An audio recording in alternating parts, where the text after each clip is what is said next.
Baby, hey, so I forgot to give you guys an update. You know, I went to visit Kirby's stage, baby.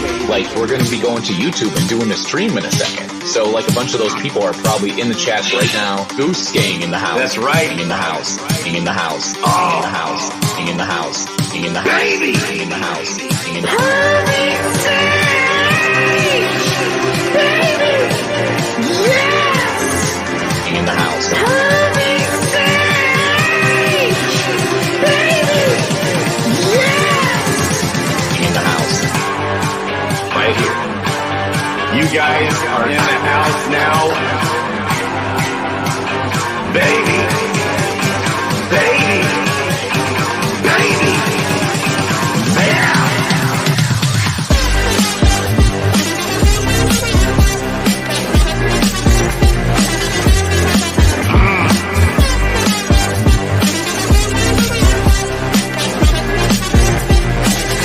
I didn't know they were here, bro.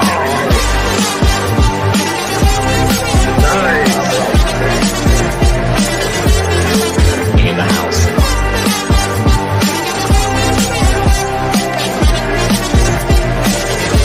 Baby. Yeah. Big brains, the IQ, probably the average IQ of the DeFi Kingdom scene. Here's what I have to say to them about it. Baby, visit Kirby's stage. Yeah. Kirby's stage, baby. Yes. Kirby's stage, baby.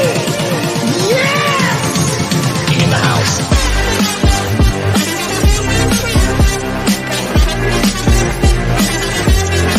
In the house.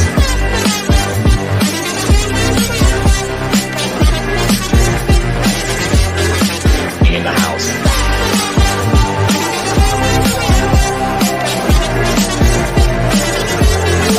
In the house.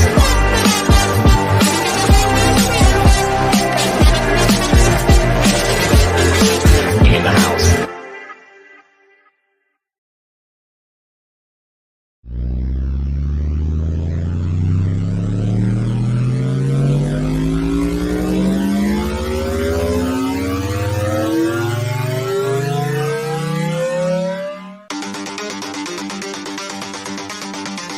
Baby, hey, so I forgot to give you guys an update. You know, I went to visit Kirby's stage, baby. Like, we're going to be going to YouTube and doing a stream in a second. So, like, a bunch of those people are probably in the chats right now. Goose gang in the house. That's right. In the house. In the house. Oh. In the house. In the house. In the house. Baby. In the house. In the house. Kirby's stage, baby. Yes. In the house. Kirby's stage, baby. Yes. In the house. Right here. You guys are in the house now. Baby. Baby. Baby. Yeah.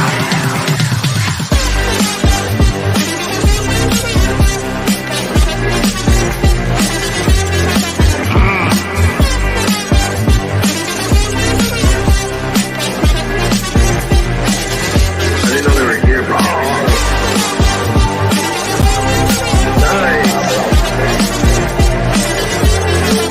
In the house.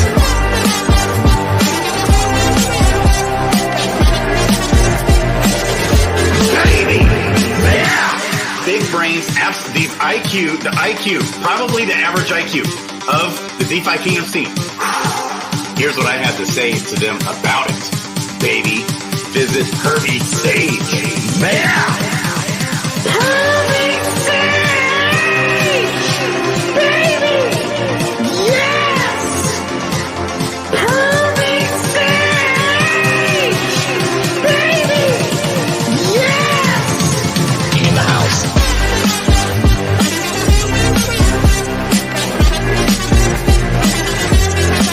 In the house.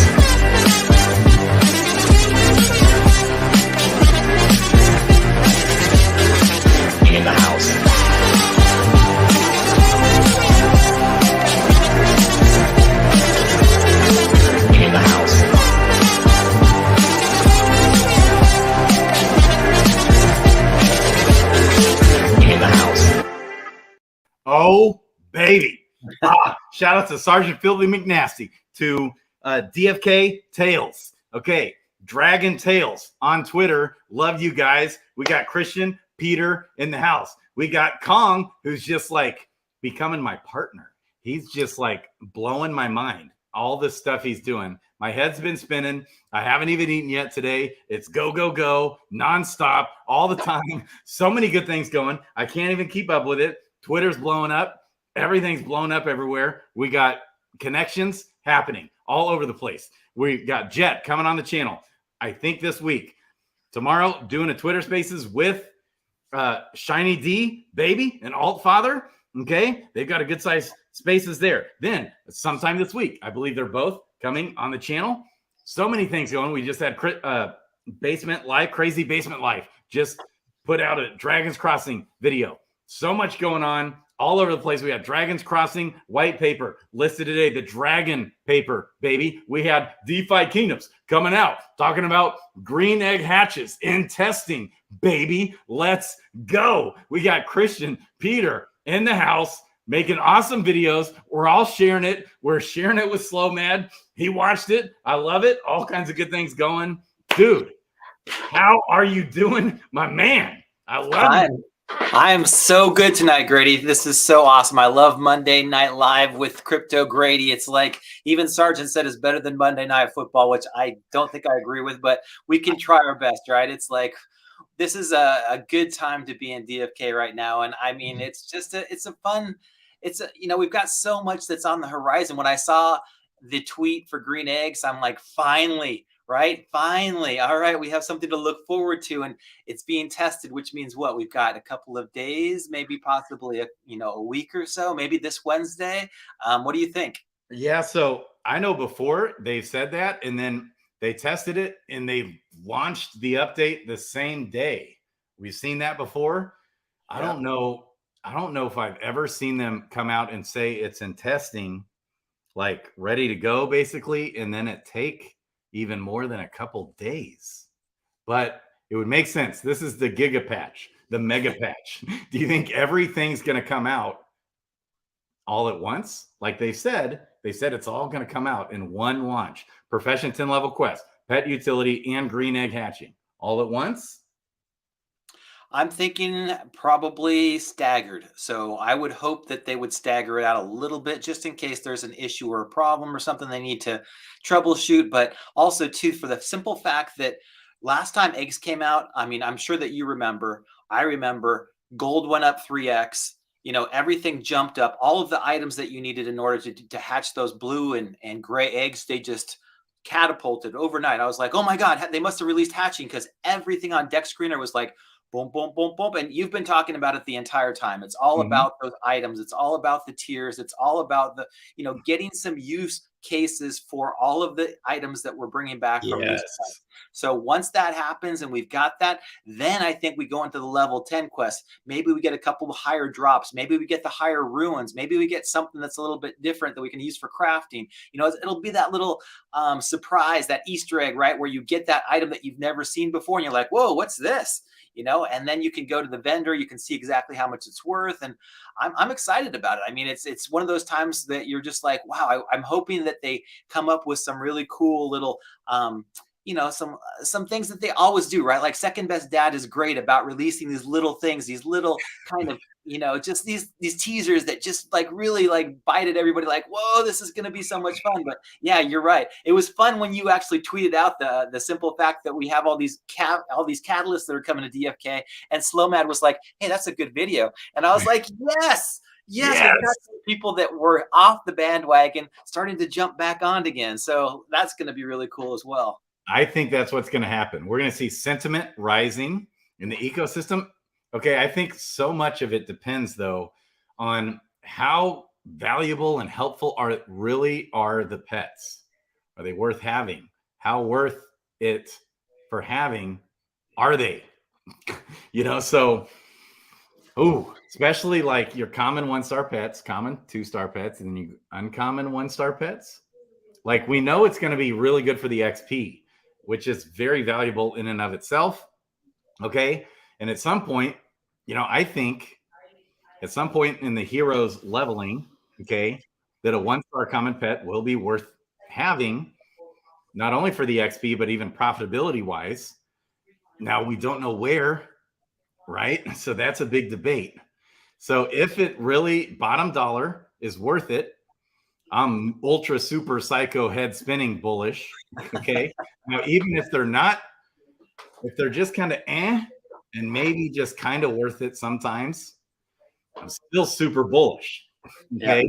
So tell me what you think about this, because every single floor hero in the tavern right now is either a gardener or a miner, right? And they're all just, there's 200 gardeners and 50 miners that are all sitting there at 40 to 50 crystal, and they're just waiting to be bought up. But we know from Hubert that if you get a pet that has a foraging or a fishing designation, then we can use those miners and those gardeners for foraging and fishing. And that's what everybody seems to want right now. So why not go and buy up all those advanced heroes that are gardeners and miners that are sitting there for 45 or 50 crystal, pair them up with a 10 or 15, whatever the floor price is right now for those pets. And then all of a sudden you've got you've got a fishing ninja, right? You've got somebody that's just going to go out there and kill it, especially in these level 10 quests.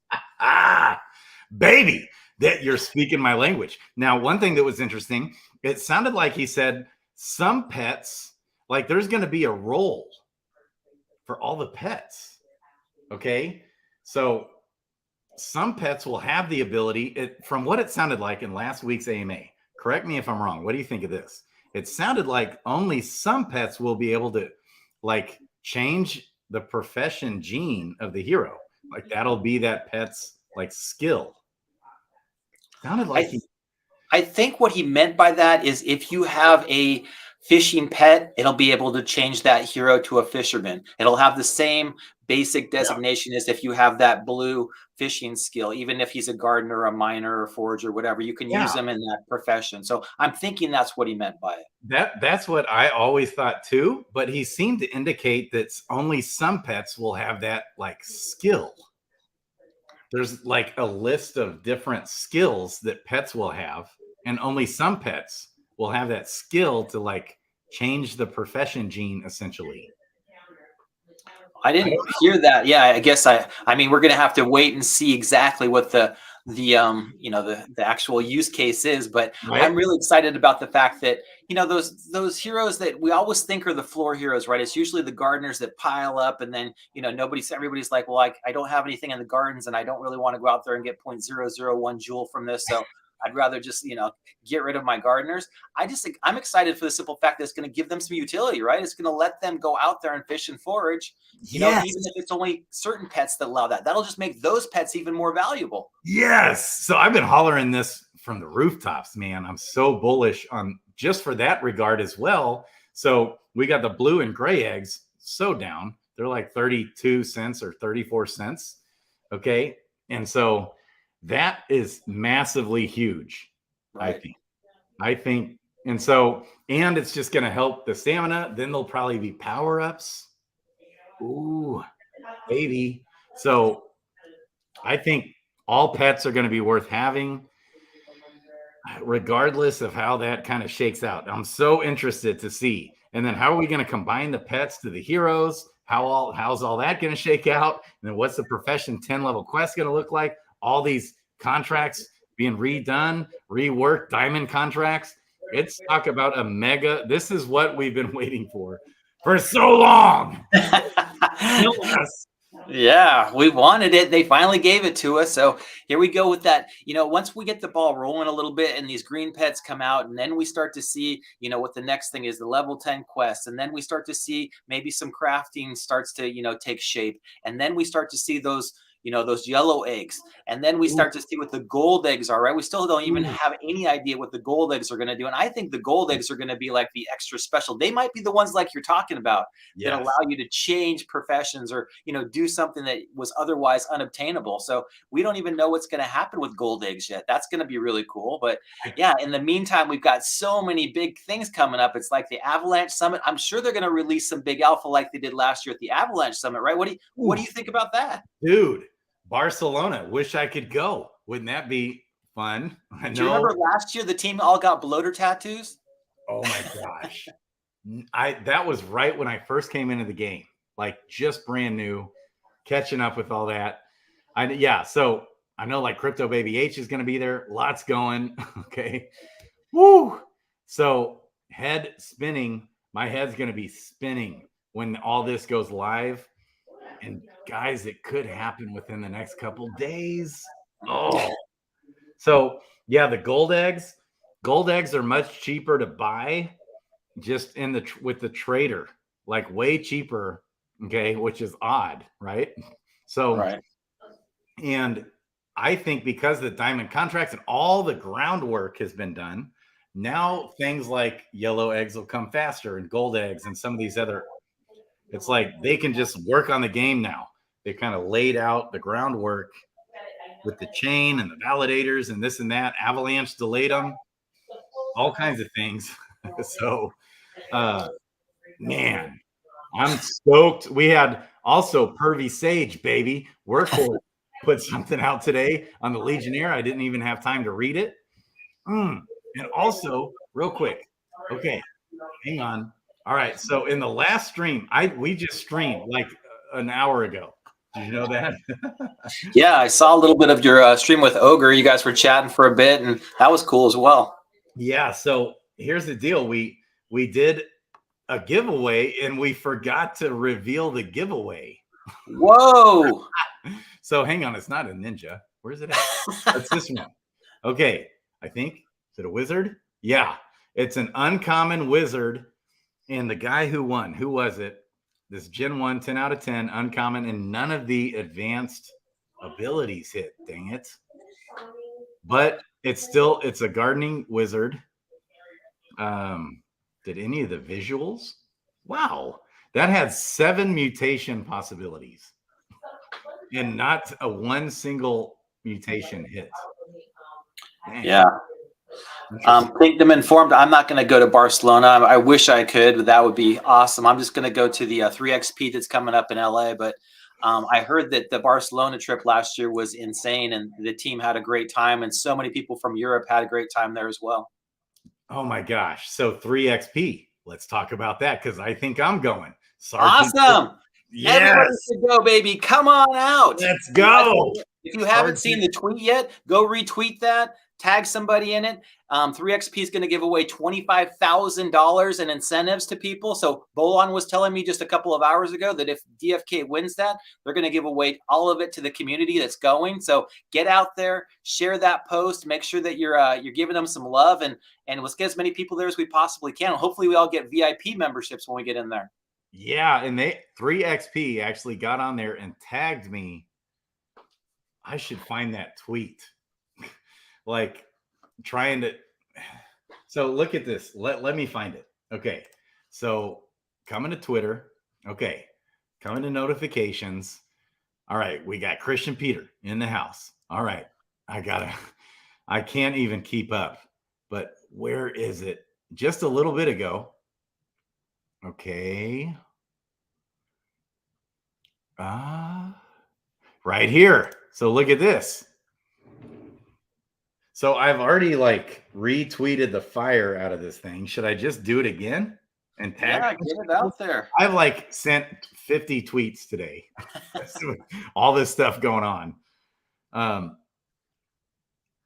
They said, Crypto Grady, DeFi Kingdoms, Dragons Crossing, you've been tagged a few times. Fire. Turn up the heat with those tags and ask your communities to help. All right. So here's what I'm gonna do. I'm gonna retweet this, but first I'm gonna copy this tweet in the chat and holler at you guys to go ape on this. Okay, because here's the $25,000 giveaway. And they said follow, like, and retweet, vote. I actually voted twice.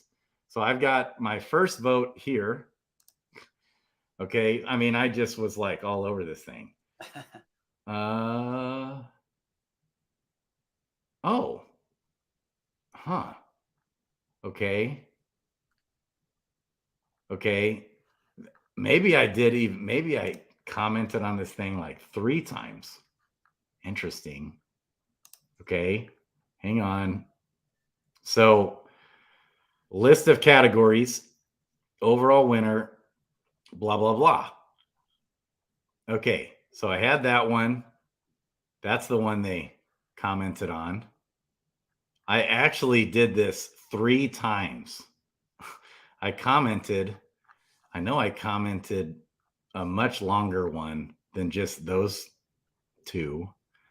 Okay, maybe I did one here. Whoops. So because I actually spelled it out there. Okay, right here. Best shooter. I did undead blocks and tagged the guys. Look at all these tags. I mean, dang, look at that. You were on it. best TCG, DeFi Kingdoms. And I tagged Bolin and Dreamer because I know Dreamer's going to be there. Best MOBA, Ethless Official. And then best RPG, Dragons Crossing. Okay, I guess. Oh, another best RPG, DeFi Kingdoms. So we did Dragons Crossing and DeFi Kingdoms 3 times. Okay, here. And then best game. Oh, did I put you in, Kristian?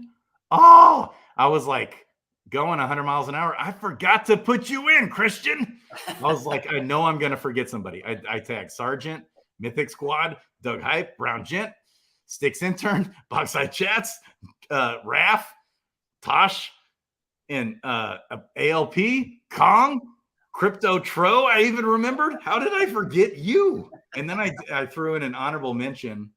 I'm just like, it's just all day, every day, all the time, going like crazy. There's Diamond Hands. Okay, my bad, Kristian Peter. No, that's fine. I mean, you're out there, you're living the GameFi life. My God, you've got such big list now of everybody that you need to tag. It's crazy, right? It's like you could spend all day just tweeting and following the rabbit holes down Twitter. I was just like, my God, I found a little bit of time today to go out there and buy some more heroes and do some things.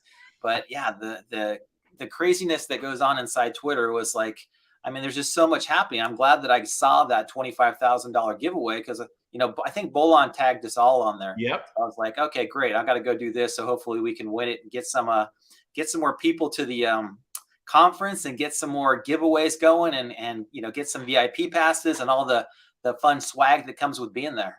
Yes. And Sarge, we're trying to connect with them and possibly, man, so Sarge is trying to set up like a meeting with them, and I would love to even speak there. I'm going to try to wiggle my way in there somewhere. Let's go. There's Kristian Peter, baby. Okay, let's go. Oh, yeah. Kristian Peter, DeFi Kingdoms, happy to chat. Please DM us and drop your Telegram handle. Okay, we got Ogre in here, baby. Most promising about to drop. See, I did an honorable mention Mind Games on mine too. Okay. Look at all these. All right, I'm just going to redo it. And then I'll message them. I did already message them too. Okay, so fun. All this going on. Oh my gosh. So then we had Dragons Crossing putting out their white paper today, which I'm super bullish on those tokenomics because none of the tokens are going to be available on day one except what's in the decks to buy. So there's virtually, from what I can see, 0 sell pressure on day one. It's all buy pressure. Yeah. You got to be careful with that slippage, right? Just remember what Sandwich Punch was talking about. Yeah. If you're going to go in there, be careful when it first opens up because that's when you get those huge volatility swings. Yes, huge. So you're going to be trying to buy, and if you don't increase your slippage, Sandwich Punch does all the way up to 49% slippage. So everyone's going to just boom, jump in there right off the bat in the first 10 seconds. And it's going to like spike hard. And especially since everyone's going to now increase their slippage. Oh, I don't even know what to do, but I'm definitely buying up some DCX token there. And then, with the way things are working out in that paper, none of that's going to be circulating anytime soon, especially the first 30 days. Then we're going to start having a little bit trickle in, over time. So I love that. I did a gameplay video last night of the game. I think it's going to be fun. That should be coming out. I should get the green light, hopefully, to put that out. I did a deep dive, in-depth, long walkthrough, not knowing what the hell I'm doing, because they won't tell me, they're not telling me anything, which is intentional. So they're like so hardcore with the fundamentals there. They're not even going to be able to quest their heroes, which is wild, right? Crazy. I know. It's like, wait, you guys aren't even going to quest your heroes?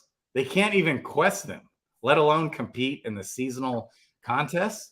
There's going to be a new contest every 2 weeks. The contests are going to last for 30 days. I think this will be the most fun part. And then, but you'll only be able to do 22 days of questing. So if you miss a day here and there, no big deal. So you only get 22 within a 30-day period anyways. So I think it's going to be pretty addicting and fun. So that's exciting. DeFi Kingdoms, launching stuff. We got next crypto gym. All kinds. Yeah, that's coming up right after, right? That's June. Do you know what time that's going to air in June? Is it going to be the beginning or the end, or do you know? I'm guessing the end of June, because here's what George keeps saying he said maybe in June, but probably July. He's saying Jet told me possibly May, probably June. I'm guessing George is just like giving himself a month buffer there. That's my guess. Better to set those expectations. Yeah, by the way, too, 3XP did a Twitter Spaces today. I know that you were on one as well, Grady, but they talked about what's going to go on at the conference, and it's going to be really, really cool. From what it sounds like, you guys can all listen to it. It's about an hour and 10 minutes. I retweeted it. But they're gonna do tons of actual GameFi demos.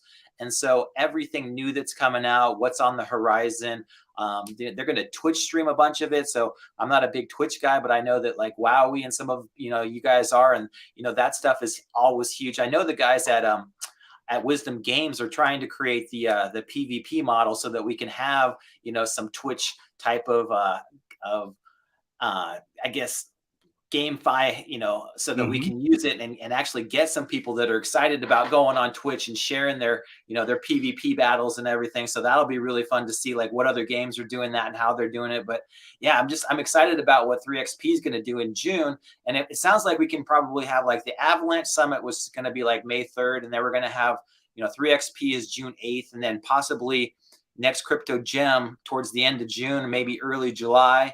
Hopefully in that time frame too, PvP sneaks its way in, some other things. So there's just so many big catalysts here. I mean, we're already halfway through April. We're looking at like the next 3 months are going to be just like so much fun. And then as we get into the next bull run, I mean, it looks like from what we've seen, things are starting to bottom out here, unless we see something tragic start to happen in the markets.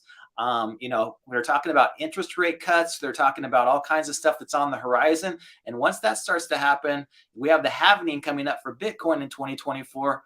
That's when things get interesting. And I'm excited about what these things are going to do in the next bull run. I mean, it might not be this month or next month, but as we get towards the end of the year, it could be a different ball game from where we are right now. Baby. And I think this is actually Wednesday. I'm getting on with Blockchain John on Wednesday. Okay, I think. But maybe they changed that. Not sure. Interesting. Yeah. So you mentioned, Dreamer's speaking at this 3XP conference. Yep. I wonder how big at the conference. Bolon's going to try to set us up on Thursday, June 8th. We're going to try to do it from 6 to 8. We're going to have a DFK meetup. We're going to see which team members we can actually get there. I'm trying to get the 3XP guys to give us a VIP section at the conference so we can go into one of the conference rooms, and like we did in Miami, and have kind of like a round table where we can, hear what Dreamer has to say about what's going on, some in-depth stuff, and then possibly be able to shoot him some questions. That was so much fun in Miami where there was like, 20 of us in that big circle, and we could all kind of go around and ask our questions, then get everybody, get everybody into it with all the entire team there, Sun Bear and Bolon and Dreamer and, all the guys. That was so cool. I know. So I still need to get my plane tickets. Still need to make it happen. Yeah, if you haven't gotten your plane tickets yet, it's super cheap on Southwest, or at least it was, to get to LA. And then in Pasadena, there's a couple of really cheap hotels too that are on Hotwire. I think one was like $89, the other one was like $119. So it's not going to be too expensive. Obviously, LA is a big place, and Ubering back and forth from the airport's kind of a pain in the butt. But other than that, I mean, the conference itself should be probably less expensive than it was to get to Miami and back. Right. Well, and I might even stay with Eric David Tippett. We talked. There you go. There you go. Like, dude, if you're ever around, you can stay with me. And I'm like, I might take you up on that this time. So I did check. The tickets were a little pricey on Southwest, and I only really like flying on Southwest. Yeah. Yeah. A second choice is Frontier, which is like super cheap, but they're the econo section. They're like Spirit. You got to pay for gas. I know, it's like killer, and all these, it's like it's no, direct flights, and I gotta like 8 hours, layover, this and that. Like, should I save $140 for all that hassle, or just pay $140 direct flights times, not that it's like not 5 a.m. or 6 a.m. since I'm such a morning guy driving up to St. Louis. Ooh, okay.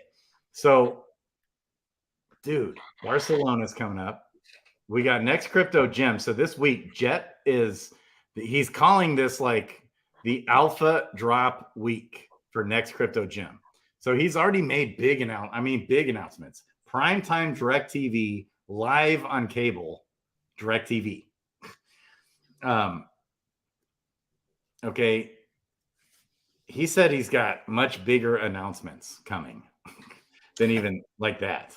So because he keeps stacking all these partnerships, now he just keeps connecting. Today he connected with Crypto Crow, baby. So just like constant exposure happening on this TV show. Oof. And we got some other big things coming.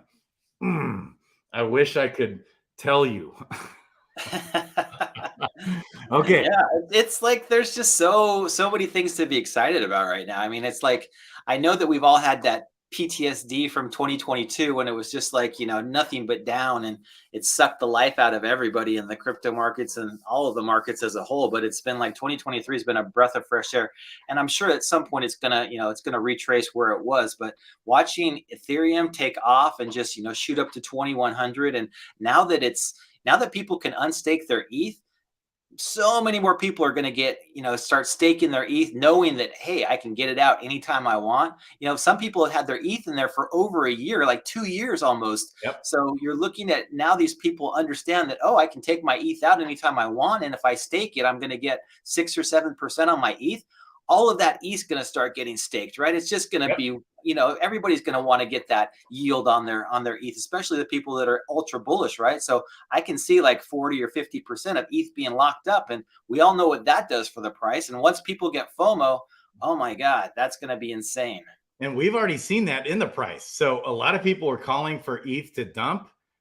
I don't know if I said it on my stream or where I said it. I was like, why are people saying? I think ETH's going to pump.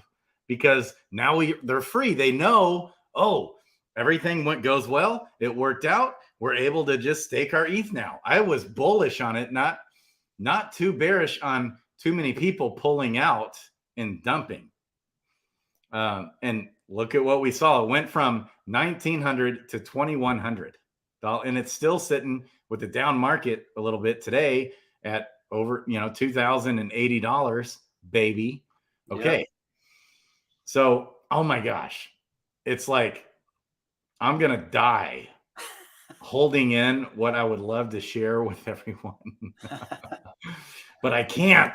So we have out of the 5 or 6 big catalysts that are on the horizon, what are you most excited about? I mean, what's the one thing that you're going to be like, okay, this is it? Is it PvP? Is it is it the next crypto gem? Is it something else entirely? What is it that's, if you can't share, you can't share, but what has got you built up to the point where you're like, once this happens, oh my God, that's just going to unleash the floodgates, get your ARC ready, and, we're all going to float away, and it's going to be just constant, like on the ocean, from I that point wish I forward. could share, you guys. I'm telling you. Here, let me bail you out. Let me bail you out and tell you what I think, Grady. It's the Okay, catalyst. So All right, Kong.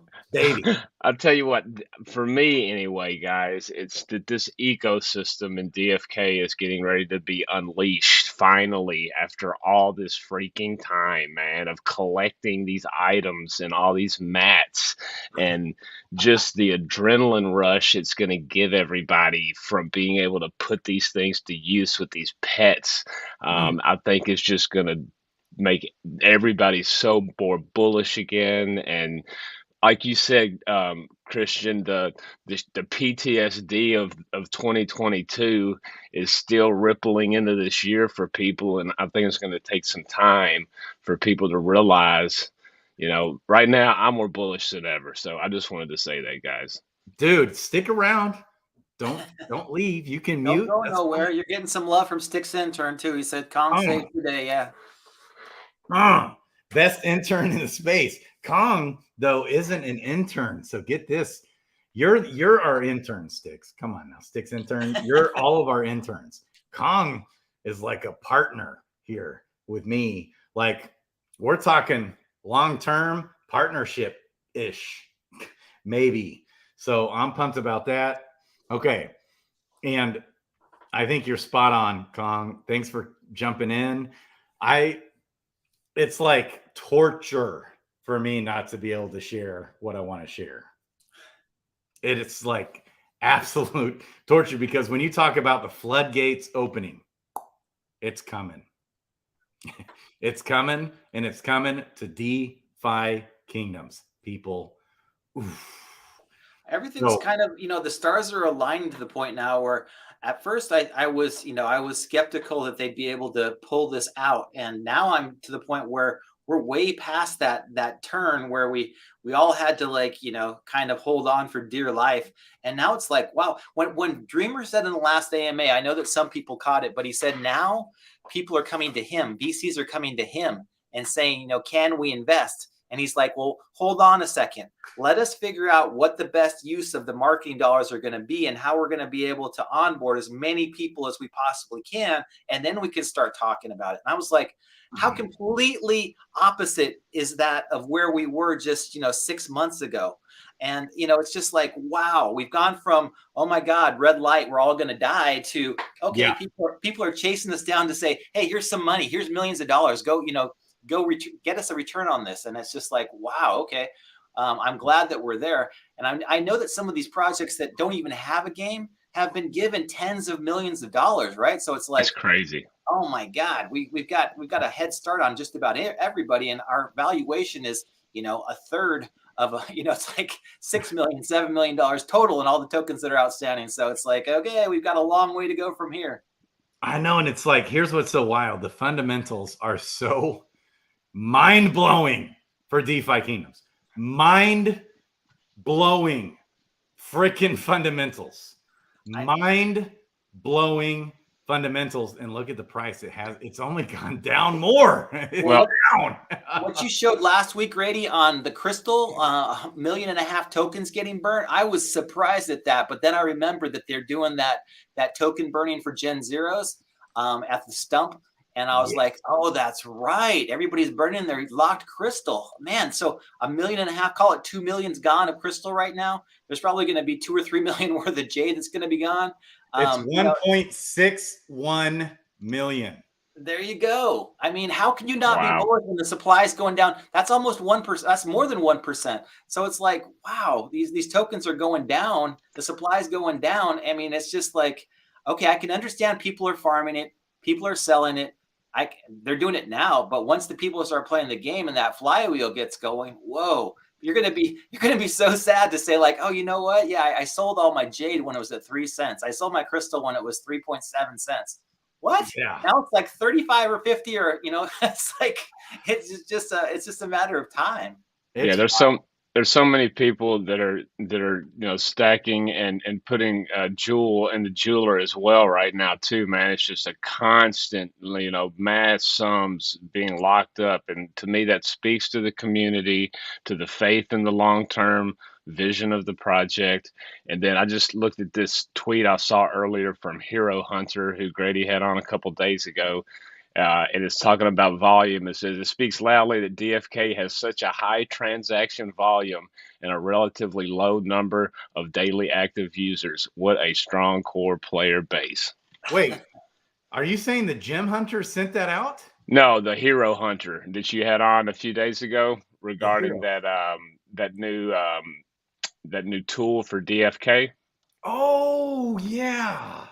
That was awesome, by the way. I was like so shocked at how cool that Hero Hunter is. That's a really cool tool. Right? Doesn't that seem like a really cool tool? That's my thoughts too. Yep. It's like, man, okay, breathe, Grady. I'm about to like hyper freaking ventilate. I'm so bullish. You guys. There's so much happening right now, and so much is going on behind the scenes that we don't even know about. That's the cool thing, is every once in a while I check in with Sunbear or Mr. Zipper, and you can just see in their faces what's getting done in the background. And it's really crazy to me that exactly what Hero Hunter said is exactly how I feel. It's like, okay, we've got 2 million transactions going through the blockchain, and there's probably less than 1,000 players. So, I mean, it's just like, we've talked about it before, but can you imagine when we go from 1,000 to 10,000 and then from 10,000 to 100, and 100,000 players is not that many. I mean, it's not, right? It's just like, we've got to get to that point where everybody's got a hero and everybody's got a pet and everybody's going out there and crafting and doing all the things that we know are going to happen, PvP, PvE, leveling up their heroes. It's going to be really cool to see what happens here in the next couple of months when all of these things start to come to fruition and we start to see the actual ecosystem open up. I mean, for the longest time, I was like, we don't really have a game to play. But once there's actually a game and there's a flywheel where you can get in, you can build up your heroes, you can fight them, you can do all the things inside that you typically do in an RPG. Oh, that's when it gets fun. Dude. Oh my goodness. Okay, I'm just going to do this now, because I want to connect with this guy. And you already did. Did he respond to you? I DM'd them, and it said that I couldn't DM them because they weren't following me. So I was like, I know that Bolon gave them my Telegram, so I'm hoping that they're going to hit me up in Telegram, but I don't know how it's going to work exactly, how they're going to do the giveaway. But yeah, get out there, do a couple of tweets, respond to them. They're it'd be great to get a portion of this 25 grand and use it for the conference. Yeah. I was hoping they would give me some love. I was even I think I messaged them, even talked about trying to get them on the channel, baby. Okay. Man, love you, Beeve. Okay. So Robin Hood, yeah, you're definitely welcome. I'm glad. I felt like there was a lot of pessimism that was going around, and it was just like, people should see the light at the end of the tunnel, because it's just, we've all been through so much. Like I said, it's just that I think that what one of the guys put it on YouTube the other day is this doom porn, right? It's like everybody wants to think that it's the end of the world, and really It's not the end of the world, because if something really bad was to happen, the Fed would start printing money like crazy, and we all know what happens when they print money like crazy. Bitcoin triples or quadruples, or goes up 10x, and then everything else follows suit. So I'm pretty much bullish either way. If we have a recession, yeah, it'll suck for a while, but they'll just start printing money again. Yeah. So once they start printing money, it's fun.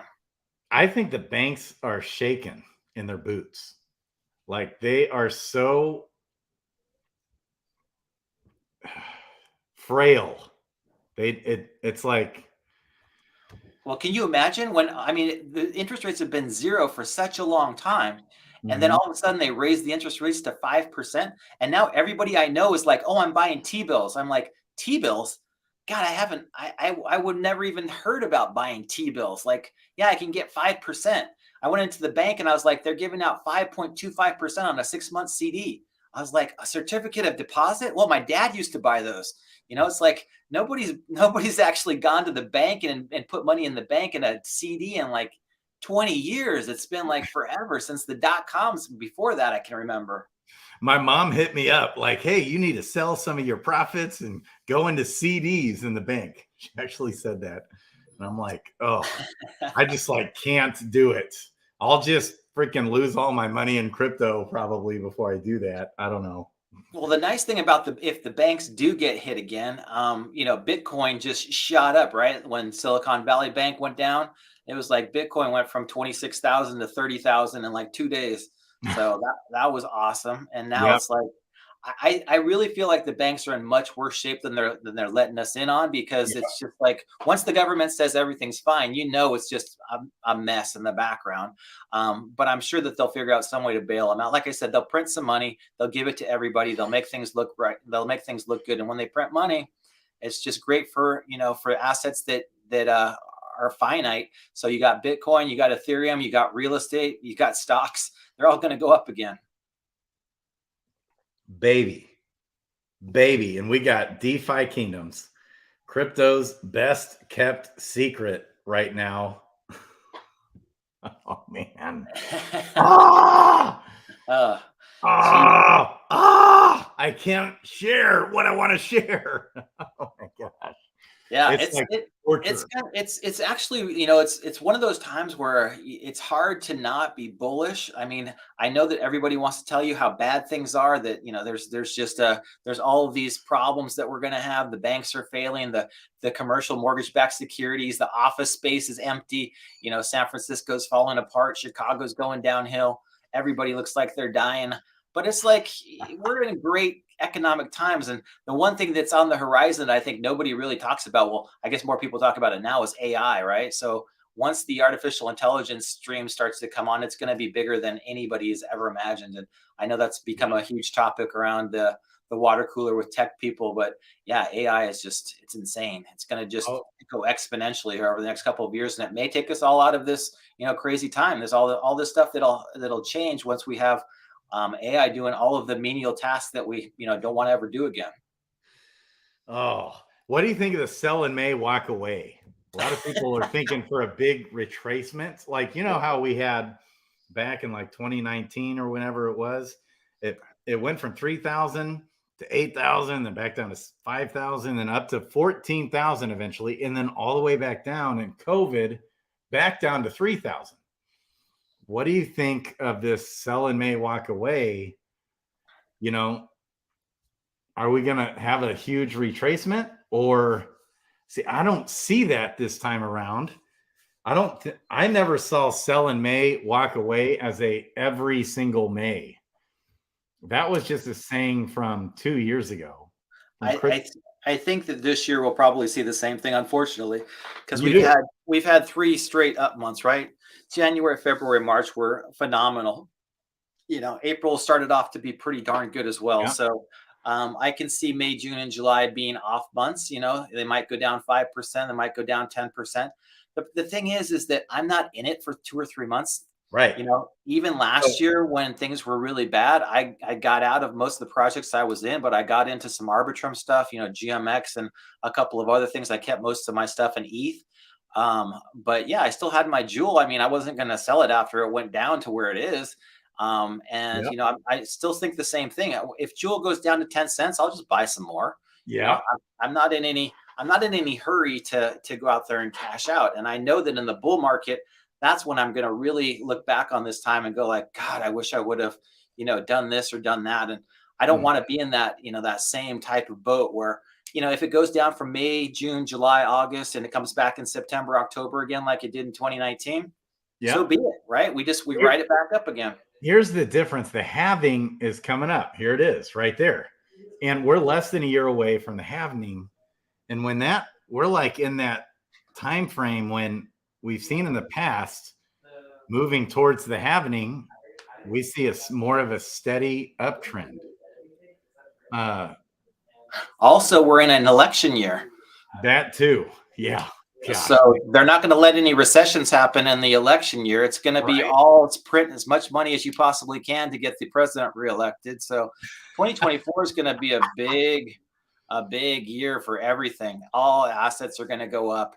It's going to be one of those things where I think 2024 is just going to skyrocket. It's going to really be interesting.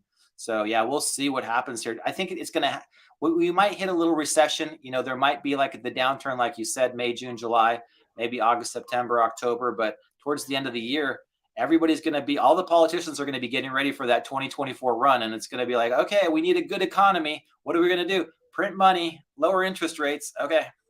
Yep. So you don't see like a 50%, 60% downturn, or do you maybe? And the selling may walk away. There's no telling when it comes to crypto. It's just like, Bitcoin could easily go from 30 back down to 15. You think? But if it does, I'll just buy some more. It's just like, I'm not going to sell it all once it hits a certain level. Bitcoin, especially Bitcoin and ETH are the two that I'm just holding on to. Right. That's the bags you want to hang on to. And so my thoughts are there's too much fear in the banks. I think people are waking up to that. Not enough people, but enough people to not, I can't imagine Bitcoin going back down to like 20 grand, but it's possible. It's possible, it's very possible. The thing is if we go into a recession, you know how it gets. Everybody takes all of their money from wherever they can get it from. If that's selling their Bitcoin, if that's selling their stocks, if that's selling their real estate, they're going to sell whatever it is they can to get money. So I know that in any sort of downturn, there's, all bets are off. Now, if that happens, though, like we talked about, the Fed's going to start printing money. They're not going to let it go on for too long. They're going to, it might hurt for a couple of months, 2-3 months. But after that, it's going to start to go, it'll start to head right back up. Maybe the job market goes down a little bit. Maybe the unemployment gets up to 4.5%, 5%. But even that, I think, is a little bit high because the politicians are going to want people to have jobs. 2024, they're going to want everybody to be working, everybody to be happy, asset prices to be going up. I don't see anything but blue skies for 2024. Right. So do you think they'll keep raising the rates and squeezing the banks? No, because they already caused so many cracks in the foundation. I actually am I'm in the minority that I think they're going to stop raising rates now. So I think I was shocked they did it last month. They did. I thought that they would, just because it was kind of already baked in. I think like 85% or so people said they're going to raise it. Yep. This time I think it's like 70% they're going to go another quarter point.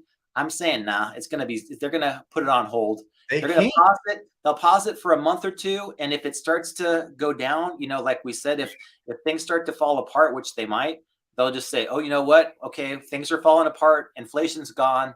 We're going to start pumping some money back into the system. And at that point, boy, all bets are off. Once they start saying we're going to start pumping money back into the system, Bitcoin's going to be like, thank you. Whoosh. Yep. So what do you think? I think that Bitcoin at some point is going to become a risk on asset, not a risk off.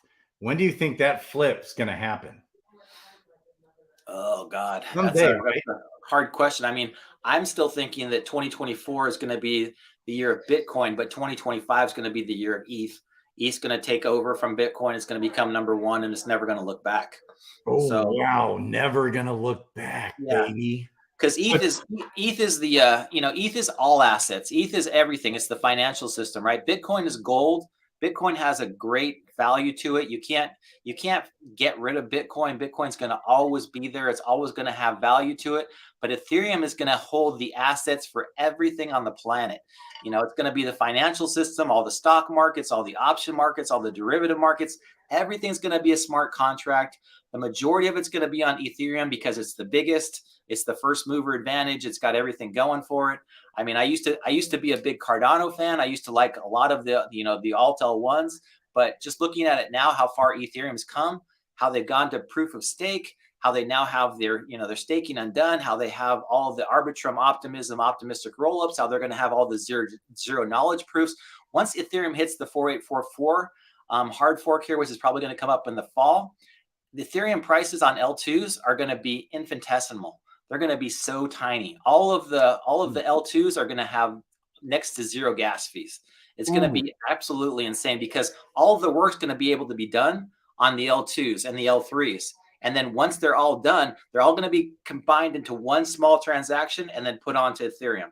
And so all of those gas fees that we're used to that are so high, $20, that were as high as like $500-600 back in the the DeFi summer are going to be next to nothing, because everybody's going to be on Arbitrum or ZK Sync or Starknet or some L2, and they're going to all be on Ethereum, but they're all going to be running these super cheap transactions with all the dApps that they already know and love. Okay. So so you're saying the price of ETH transactions will also be much cheaper in the fall? That update's coming in the fall? Yeah, so the Ethereum, the 4844 is their EIP. It's going to basically allow sharding to happen, which is going to allow multiple transactions to be run simultaneously. So all of these transactions, all this work will be able to be done off chain. So right now, all the work's done on Ethereum, but all the work will be done off chain. And then once everything's done and it's proven, it'll all be pushed onto Ethereum in one block. So instead of taking all of these transactions like we're doing right now and having to push them onto Ethereum, all of them, there's only going to be like the ZK rollups are all zero knowledge. So it's basically all of this work's going to be able to be done off chain, and then one small transaction is going to be pushed on chain. So everything on all these ZK rollups and Arbitrum, all the optimistic rollups is going to be, right now it's only like 20 cents, right? 25 cents. Right. But pretty soon it'll be next to nothing. It'll be like a penny or less than a penny. It'll be the DFKChain. So yeah, right. That'll be the way that things are working. What about on the ETH mainnet? What will those nothing's going to be nothing. There won't be any work done on the ETH mainnet. So like all of the big dApps right now, like Curve and Aave and Uniswap, won't be running on the mainnet anymore. They'll all be on the rollups on the L2s. They'll probably have their own chain. So Uniswap, I would imagine, would be on its own chain. And all these big things will be on their own chain, and they'll all be unilateral. So everything will be able to be run anywhere from any time. Dang. And your Uniswaps and your Aaves, they'll have such a huge advantage over everybody, but there'll still be little things here and there. The nice thing about the L2s right now is that they're going to have L3s on top of them. So DFKChain will be able to be put on top of like ZK, and so it'll have its own chain on top of Ethereum, where right now it's on Avalanche and Klaytn. It'll just be able to be put right on top of Ethereum once the ZK rollups are up there. Oh, dang. Interesting. Kristian, Peter, flexing on us here, his mad knowledge and skills. Well, it's been quite a journey for me. I mean, for the last 2.5 years now, I've just been like watching DeFi summer from 2020 on, and I didn't know anything about DeFi, right? It was just like so brand new and so cool to like see everything as it developed. And now I'm so psyched about it, because everything can be done with a smart contract, and all of these stupid things that we've been doing for such a long time with stocks and bonds and derivatives will all have their own smart contract. And if you want to go out to them, you'll be able to see everything that's happening at any time, where right now it's like such a pain in the ass, right? You don't know what's going on behind the scenes, who's doing what, who's front running whom. Everything on chain just allows you to say, hey, this is my asset, it's in my wallet. This is your asset, it's in your wallet. You can see what's going on anytime, and it's all going to be tradable anytime, 24/7, 365, all around the world. So that'll be really cool. Just to clarify this comment, are you saying all that's happening this fall, or is just a piece of that? A piece. So, Okay. once 4844 hits, it'll allow everybody to start putting those shards into, Ethereum. They'll start to get built in. So it'll get built into all the L2s. I mean, it's not going to happen overnight, but it's something that'll happen in the next 2 or 3 years. I mean, probably by the end of 2024, 2025, we'll start to see everything just, it'll transform the way that the blockchains work. Wow. So will that reduce the number of Ethereum being burned? No, because there'll be more and more transactions, but they'll all be happening off chain, wrapped up, and then put onto the main chain. Okay. And that won't be, because so much Ethereum's getting burned because all those gas fees. Right. But if all those gas fees aren't happening, how does the Ethereum still get burned? Well, there's still going to be that demand for block space. So the big thing about blockchains is the demand for block space. When the demand's high, obviously the cost goes up. But as long as those blocks are full, the blockchain is making money. It's when the blocks aren't full that, the gas fees are next to nothing, and the blockchains aren't making any money at all. And that's what I've always had that problem with, like these blockchains that don't have a gas fee associated with them, like Solana, like some of these ones that are out there that you're like, why is the gas fee 0.0001 cent? How can they make any money from that? It's just like the blockchain's got to make money from it too. How do they continually spend money and not get anything from it? But Yeah. Ethereum's got such a head start on people, and it's been it's been proven now over the last 5-6 years that people are gonna continue to build on it. Now that the ZK rollups are there and live, oh my gosh, I just can't see any way that it doesn't just dominate the whole ecosystem going forward. It's just going to be one of those things that just takes shape and becomes amazing over the next couple of years. Interesting. Okay, so there's a lot of fees still. Interesting. So what's the use case for the Arbitrum token?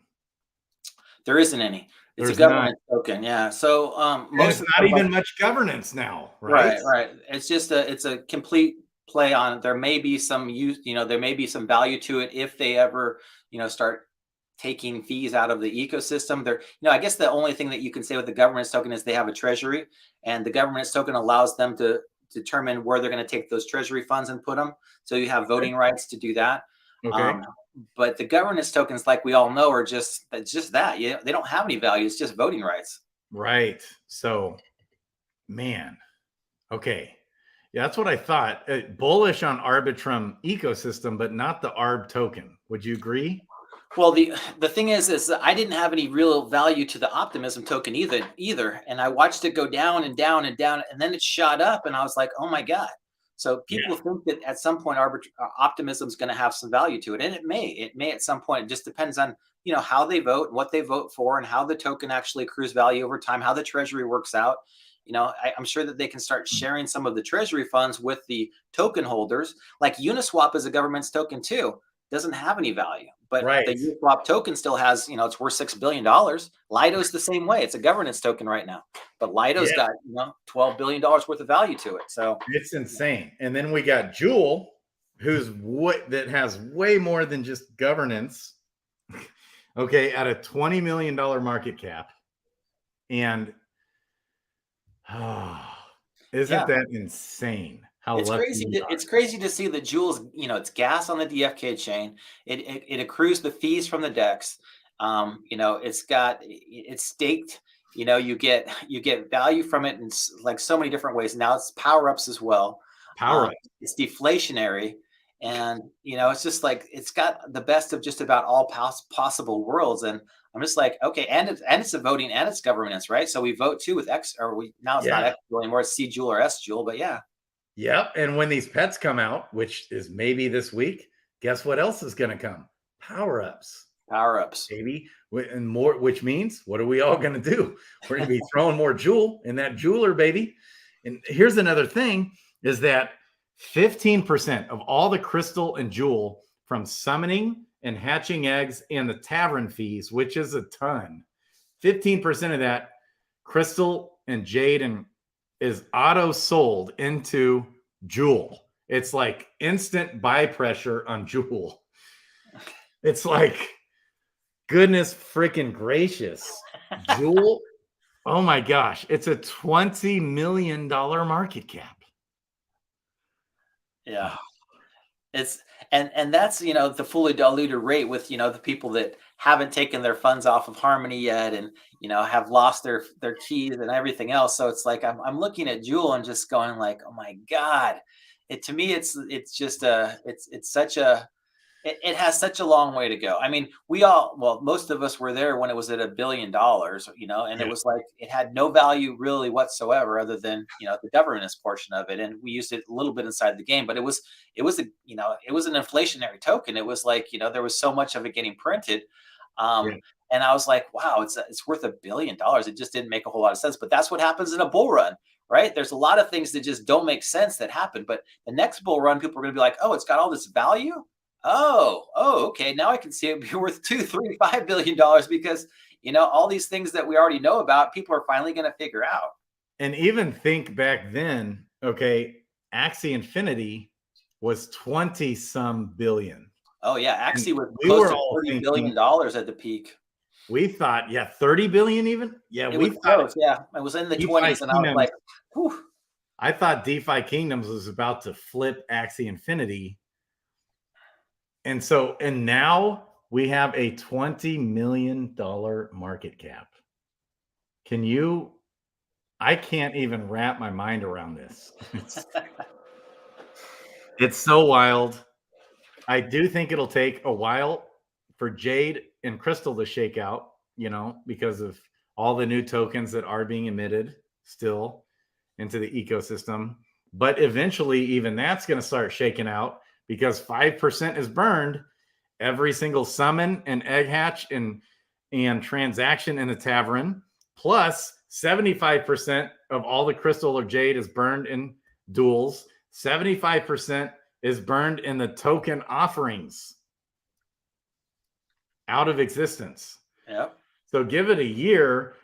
When adoption comes more into the game, there's going to be a lot of burning going on in this ecosystem. Yeah, I mean, like you said, there's already a lot of burning, and we're in the middle of a bear market. 1.6 million crystals have been burned, and we don't have any real players that are playing the game. Can you imagine in a bull market, we had 50,000 plus people that were playing in January, and it's like right now we've got probably less than 1,000. So I mean, if you 50x that, that's 75 million tokens that would have been, that potentially would have been burned. So it's like, wow, crazy amount, right? It's like, how do you even come up with like what's going to happen in the bull market is going to be it's going to melt people's faces. Like, wow, this is like, I wasn't ready for that. Face melting. And if I could share what I knew. It's like my heart is pounding right now and I'm about to just like shut down. It's just brutal not being able to share what I would really like to share. I do want to give a shout out. I see Zealous in the chat, and I had a great conversation with him today about DFK Helper. He just released hero buying from the tavern. So I'm going to put out a video on that hopefully here tomorrow. That's you're able to go out now to the tavern and give it some criteria if you want to buy stuff. And by the way, DFKH is like, I know it's your tool, my tool. It's a lot of people. I know Brown Gents created a really cool trailer around it. Everybody should watch that. I was pretty impressed with Brown Gents, like DFK Helper trailer. That was awesome. He went above and beyond. But yeah, you guys can all go out there now and start, getting heroes for like $1, $2, putting them into DFKH and just letting them go. And it's just like, okay, say we've got a year until the next bull run. I mean, if it's 2024, middle of 2024, okay, you've got a stable full of heroes, thousands of heroes that are all out there questing and doing all these things now. And it's going to be so cool. Oh my gosh. So I'm going all in on DFK Helper, planning on this weekend. That's the plan. Hopefully we can make that happen. How do you manage 2,200 heroes or however many that you've got in there?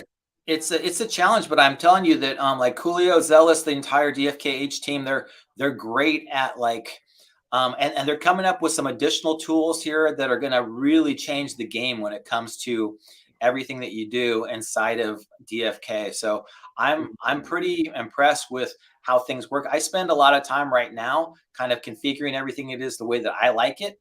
But I think that for most people that have, 100, 200, 300 heroes, I think Brown generally still has about 200.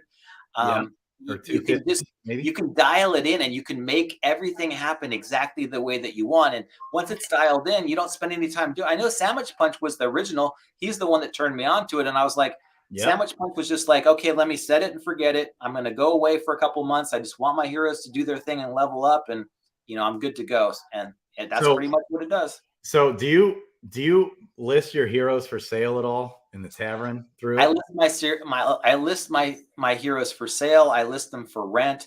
It automatically lists them for sale, lists them for rent, and then when their stamina gets up to full, it takes them out of the tavern. It quests them. It brings them back. You go into when you're ready to level up, they go to the meditation circle, they level up, and then they put them back on the market. So I always list my heroes really high because I know that at some point somebody's going to maybe want to buy them, even if it's just a dark summon with them for something.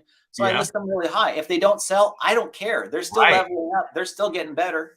But how do you wasn't that just a monster amount of time you had to spend? Because don't you have to evaluate? Yeah, that's what it's going to be, Grady. That's why I jumped in, is because with your amount of heroes, the data entry, you're going to need some help with Yeah. doing just the data entry for that amount of heroes, because you got But to this set the guy, 3 look, different Tom, traits. he's got 2,200 heroes. He's got more than I've got. How Yeah. long did it take you, Kristian? Just over a long time, right? You didn't do it all at once. So I have 7 wallets that I use, and I had Coolio set up 4 of them. And Right. once Coolio had it dialed in for the first time, it wasn't perfect, but it was good enough so that everything was rolling. And then now it's just me fine tuning the Tweaking parts. it. So, you can make it so that you can sell individual items. You can buy individual items. You can craft. So if you want to craft stones, or if you want to do anything in there, you can have it so that it does everything for you automatically in the background. Yeah. But Yeah. But as far as evaluating each hero, did you not do that? Did you go in and double check? Does this guy have elite abilities, and this guy this and that subclass, and then list a hero for sale at specific values? Or no, did you bypass all that and just So kind of I don't like, I don't sell many heroes. I think I've sold Right. probably 2 or 3 all time, but I do list them. So if somebody wants to buy them, they can. Not that I would buy my own heroes, because I list them, like I said, really high. But okay? So you Yeah, I think didn't, you have to go in and adjust, Grady, as yeah. you determine the price. I believe you, unless Zealous, correct me if I'm wrong. I don't know if that can be AI'd, but I think you have to change it manual on each individual hero. Right. So if I've got a hero with the transcend or exalted ability, obviously that's worth way, way more, and so I need to go in there individually and assess each hero and set a price. Yes, high. I'm going to go high with those prices, but I'm guessing you didn't do that. So yeah, I did. So I usually go. So before I put a hero for sale. So to be honest with you, the only heroes that I list for sale are the common basic heroes that don't have any traits that are above basic. Okay. So those are the only ones that I list for sale, because every other hero I've kept and I put it into a different wallet and I just let it level up. Because I know that I'm going to have my questers, and I know that I'm going to have my crafters, and I know that I'm going to have my PvPs, and I know that I'm going to have my, elite tournament heroes. So Yeah.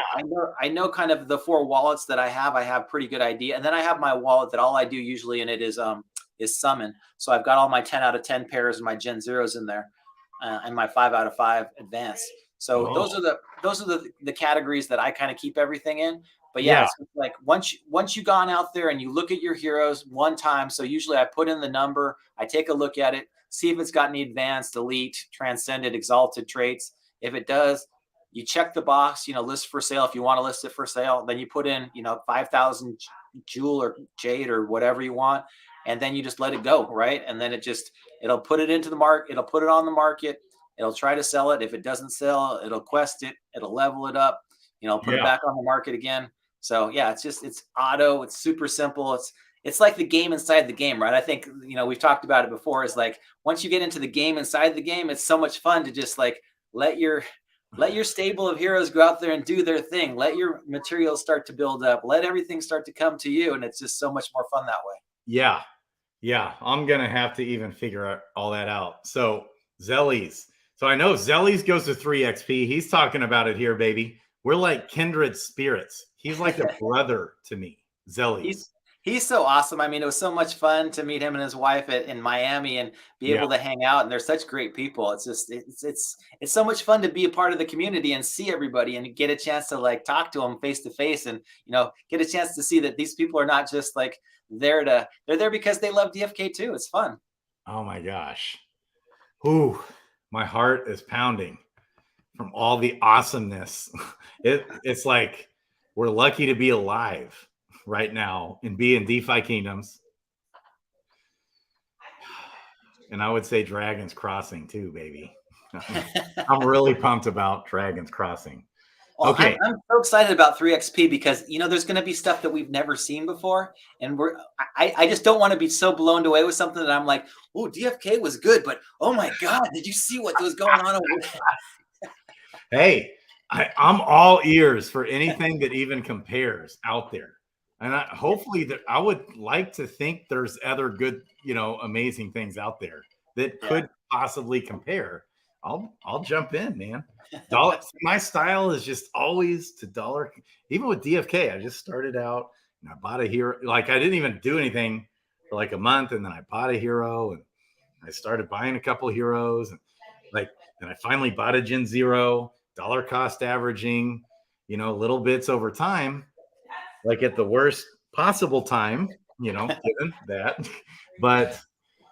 Well, I was so excited when Illuvium got announced that I was like, oh my gosh, I hope that DFK expands to IMX. I wanted them to go onto the Mutable X chain because I was like, oh man, they could be on the same chain as Illuvium. And here's this really cool, like, metaverse, just like with all of these really cool creatures. And then we could have our heroes that are going out there to battle for these alluvials because their game board looked kind of cool. It's like a big chessboard and stuff. And I was like, oh, this will be awesome. But Illuvium's kind of in that same boat now where I'm waiting for them to release their actual gameplay. Right. And I'm hoping that it comes soon because a rising tide lifts all ships, right? If Illuvium becomes a major hit and millions of people jump on board to start playing Illuvium, some of them are going to spill over to DFK. Some of them are going to spill over to Dragon's Crossing. Some of them are going to go into mind games. All these people that are coming, into the GameFi universe are going to be like, why wasn't I here before? How did I miss this? There's so much money here. There's so much fun to be had. There's such a great community. Let's all get on here and play. Oh, let's go Pervy Sage, baby. Let's go. Man, just wait until we can play this game full blown. So yeah, we got as far as Pervy Sage goes and those guys up there at Wisdom Games. Is there going to be anything else that we're going to get other than the combat testing? Do you know before we actually see the? I don't know what comes after the combat testing. Are we going to go into another phase, or is it just going to go directly into live? Well, so get this. I'm guessing it's going to just go live, but he told me he's already 97% done. I think that's what he said. I think he actually said 97%. All the foundational pieces are done for PvE and PvP and crafting. He's all of that. So he had to first lay that foundation, and now he's building on it. And so how about all this crafting alpha that we got in PvE? Like, we're only going to be able to craft on people's lands. That is so big. I know Ogre has 2 pieces of land. I know that Raph and Neindorf got that piece for ADFK. Woo! Yeah. We haven't really even talked about land's been out there. Oh, that's the one. That was the reason why I was so much more bullish on Jade than I was on Crystal, is because all the land is on Serendale. And that land was selling for $100,000, right? It was expensive land. I was like, man, there's no way I can see paying for this until we have some utility. But right. Wow, can you imagine spending like $100,000 on a piece of land? Yeah, well, and that they announced a little while back now, it's been a few months, they announced that they changed that to where only 250 pieces of land, or maybe it's 500 pieces of land on all of them. They're going to be equal. Instead of 1,000 on Serendale and 250 on the other ones, it's going to be the same amount on all of them. And so I guess I don't think they launched. I think it's 500 on all of them. I think so. Is that right? Is it supposed to be, or is it supposed to be, because they already have 100 out, right? 50 have been given away. Okay. 100 are on Ferndale right now, but they were supposed to reveal like that. I know the clouds were going to go back and they were going to have 1,000. So you're saying that's going to be now 125 on all 4 of them. So there's 500 total. Well, they're just going to be equal across all the realms. Okay. So initially there's 1,000 pieces of land on Serendale, and then they said 250 pieces of land on Crystal Vale. Now I think they said 500 pieces of land on each realm. Okay, so 2,000 total? 2,000 total, and it's supposed to be exactly half the number of pieces of land as there are Gen Zeros, right? Is there going to end up being a total of 4,000 Gen Zeros? How many do we have now? Yeah, there'll be 4,000 total because there's, 250 of each? times 16, right? 250 times 16, 4,000. Yep. So there'll be 500 pieces of land on each realm, and a total of 2,000 pieces of land and total of 4,000 Gen Zeros. That'll be impressive. I mean, once the actual crafting comes out and land has some utility to it, I mean, that's the thing that nobody's talked about, right? We haven't talked about that for a long time. I know that the land tournaments, and I saw Kingdom Informed asked about the land tournaments. The land tournaments are going to be on Serendale for the 5 PJ pieces of land that they're going to give away here at some point. But yeah, and how are those handed out? So somebody told me, who was it? I think it's what's his name? The guy that has done some developing, like art developing or weapons developing. What's his name? He's YouTube's a little bit, hasn't in a while. Okay. I think he said for all the perilous journey heroes, they're going to look at the top 8 stats. So the top stat for strength, the perilous journey hero that has the top stat for strength is going to win a piece of land. The top hero with agility is going to win a piece of land. And then on top of that, there's also a land tournament when combat comes out. Is that true? I didn't hear about the top stats. I heard about the land tournament. So the land tournament, to the best of my knowledge, is, at least the way they discussed it when we originally started PJ, was that you had to travel to different tournaments. So you couldn't have your same PJ heroes go to all the tournaments. There's going to be 5 tournaments in different parts of the map. And so you could only send each of your PJ heroes to one of those tournaments. So if you had 5 heroes that all went on PJ and came back, you could send each hero to one of them, or you could send all 5 to one of them. But you could just determine which one you thought was going to be the the one you had the best option of winning. I don't know how you're going to be able to figure that out. I think there was. Do you know how many actual heroes came back from PJ? I forget now, like 18,000. Doesn't it say on your website? I think it does, but I always forget. I think it's 18,000. I think you're right. Let me look. I've got it. Let's take a look. What's going on with DFK today, baby? So we're working on some fun stuff. We might get some things here together with DFK Helper and some of the other developers that are in the ecosystem as well. But we're going to get pets on there as well, so I can get everything out for Beeve and Starbuck and Mosh, so that they can see everything on real time. I want to be able to see the total number of pets, because it seems like that's always kind of one of those things that's a little bit up in the air. I would love on these hero you got the hero stats. I would love to see the pet stats. Yeah, the pet stats will be up there probably next week. Oh, baby. Hey, I just want to say I love this tool, man. I was one of the early people that had access to this as soon as Kristian dropped it, and just being able to see everything nice and convenient in that top right corner of the dashboard is awesome. And then this piece right here, super cool as well. I love this. Baby. Yeah, 18,000. Yeah, I had some big plans for everything in DFK and at DFK today, and then I found out that blockchain is not as easy as I expected it to be. Plus, some of the tools that were originally there, like the Covalent, the APIs that were on Klaytn got removed for whatever reason, and so that's been kind of a bummer. I see. And now, like, the only stuff that's really available is on DFKChain for at least the interim. I'm hoping they get that back soon. And then we can have the Quester out there like I really, really wanted to. I think I've told everybody that, I used to love going out to DFK Tracker, and then every day, because it was a 24-hour thing, you could see exactly what your heroes brought back. And back then in like December and January of like 21 and 22, man, I would get $400, $500 in materials every single day from like the 100, 120 heroes that I had at that point. And I was like, this is great. I'm getting $400 a day in my ragweed and my bloaters and my, every once in a while you'd find an egg, and that egg would be worth like $200, and you'd be like, yeah, I got an egg. So, I know. I want that.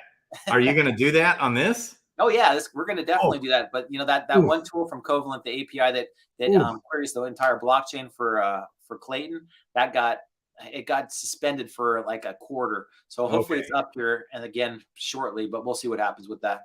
Okay. I also want to know, why does Kong keep leaving us, man? Kong, thanks for chiming in, baby.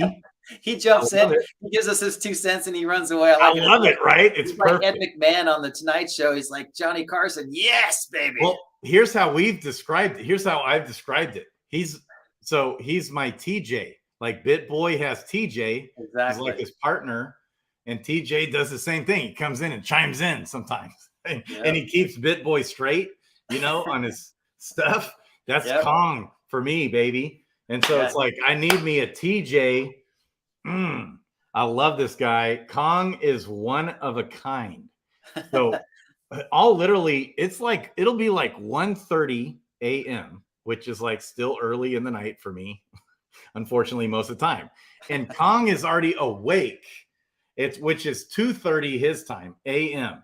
He's already gone to bed and woken back up. And that's like his morning. He wakes up at like 2:30 a.m. And what's he doing? He's in there making me shorts, and he's doing this, and he got me monetized on YouTube, and he's like getting all these things straight. It's like, whoa. Yeah, I guess I'm monetized now officially. Yeah, monetization on YouTube though is not all it's cracked up to be, but yeah, once you get into the system, it'll take a couple months, but then you'll be able to start seeing that 18 cents a month roll in. So much. That's right, baby. And I said, Kong, you can just take it. Take that 18 cents, baby. Yeah. Let's go. Okay. Go out there like TJ said, Tom Johnson, go out there and get yourself some spider fruit. We're gonna need to start stacking that for the green pet hatching. That's right. Get some spider fruit and get some blue stem, baby. Blue stem. Oh, okay. Okay. Man, I think we could probably figure out a lot of more things to talk about here. Oh yeah, there's so much. I mean, it's like my mind spins when I start thinking about it. A lot of times I'll go down the rabbit hole, but like I said, I've just been buying as many of these heroes that I can that are floor level, and then I just go out and match them with some common level pets. I know it's a big thing for you too, Grady, is that these common pets are gonna have some utility. I know that Bolon's already said that they wouldn't have pets that didn't have utility. So if I match up a common ninja gardener that I can get at floor right now for like 48 crystal, and I match him with a common pet that's 16, 17 crystal. So I've spent like, I don't know, call it 60, 65 crystal altogether. And all of a sudden I've got a fishing ninja that I can start sending out there fishing that just, starts collecting tiers and all kinds of stuff and just pays for itself in a month. I'm like, oh my God, this is the kind of game that you wish for. It's got all the utility that I think they really wanted to have on these other, blockchain games like Axion, Krabata, and the things that they tried to make, but they just couldn't figure it out. And DFK's kind of already got that they've got the tokenomics down now. And I think that people have been sleeping on the fact that all of these materials are going to have value to them. And everything's just been going, down and down and down. And it's like, and even I got stuck with that. I was like, I started hoarding gold for a while because I'm like, oh, gold's going to have some utility. It's done nothing but go down. But at some point, we all know you're going to have to pay for things in gold, be that travel, be that hatching pets, be that buying items and crafting. Gold's going to go right back up again. I just don't know when it's going to happen. I hope it happens sooner rather than later. And here's another interesting thing with gold is that we know that tiers is at least going to pump a little bit, right? We're at least going to see like a 2 to 3 to 5 cent tier. Okay. And so nobody's going to be doing training quests. We already saw this happen. When tiers pumped last time, everybody stopped the training quests altogether, pretty much. Okay. And so what's that mean? Much less gold being minted. Oh, yeah. Well, when the demand comes more, which is partly egg hatching, but also the crafting, when that comes. Ooh. So gold, there's not a ton of it that really gets minted, because even still, there's not a ton of people doing training quests, So, but the supply of gold, we're well up over 1 billion total gold in supply, which is a lot. I mean, that's grown. So let me see where it's at now. Let's take a quick peek. Okay, gold, where are you at? I mean, it just keeps going down and down and down and down. So look at this. Dang. We're at 1.2 billion gold. Wow. Yeah, I mean, it's definitely going to go up. The thing is that when that original egg hatching came, gold 3x that same day. Everybody went to go buy gold so they could go out and boon and hatch their eggs. And I'm sure that there's probably some people that are hoarding gold, but I don't know who's going to really be selling it into the next pump. It's like, if you've been holding gold this long, if there's 1 billion gold out there, wow, that's a lot. I mean, I know. a couple of my wallets have a couple million, but to have 1 billion out there is a lot. Oh my gosh. It's 1.2 billion. So not 100 million, not a 500 million. It's 1.2 billion, and it's worth 0.00. So it's, look at all these zeros in USD. Yep. Remember when it was worth a penny? Oh my God. I remember when it was worth close to $1. Really? When it first came out, it was like 90 cents. Yeah, I think it was in the 80 cents for a while. Oh man, wait. Maybe that I'm was like, thinking, for the first week or so when gold came out, people wanted gold eggs. oh my gosh. $1? And it cost 50,000 for a gold egg, and people were selling their jewel and stuff to buy gold so they could buy a gold egg. Oh my gosh. Oh, golly. It was crazy for a bit. And then, it's done nothing but go down. But obviously at some point they're going to have those weapons and those armor and, whatever else is going to be there. And they're going to sell it for, I don't think they're going to sell it cheap. It's going to be like, the gold eggs are 50,000. You can probably bet that the weapons are going to be 100,000, 250,000, and they're going to be the bottom of the barrel weapons and the bottom of the barrel armor that you can buy. And then if you want to go out and craft them, I don't know how much they're going to cost. 1 million gold. Look at this. We got runes worth less than tiers now. Shiva runes. Holy freaking smokes. Because nobody's leveling up. It's crazy to me. The Shiva's runes have gone down so much because people aren't even leveling up their heroes anymore. I also think because it's gotten to where a lot of heroes are much more leveled up now. And so we get so many runes, and we don't need the Shiva runes as much now. The Mashka runes I'm super bullish on, but the Shiva runes, I don't need all those Shiva runes. Even with my 1,800 heroes, I get an influx of extra runes that I can sell. Yeah. Whereas the Mashka runes, I run out. How about you? Are you running out of your Mashka runes? No, my Mashka, I keep building up a pretty good stable of Mashka. I've got a couple hundred of them. Okay.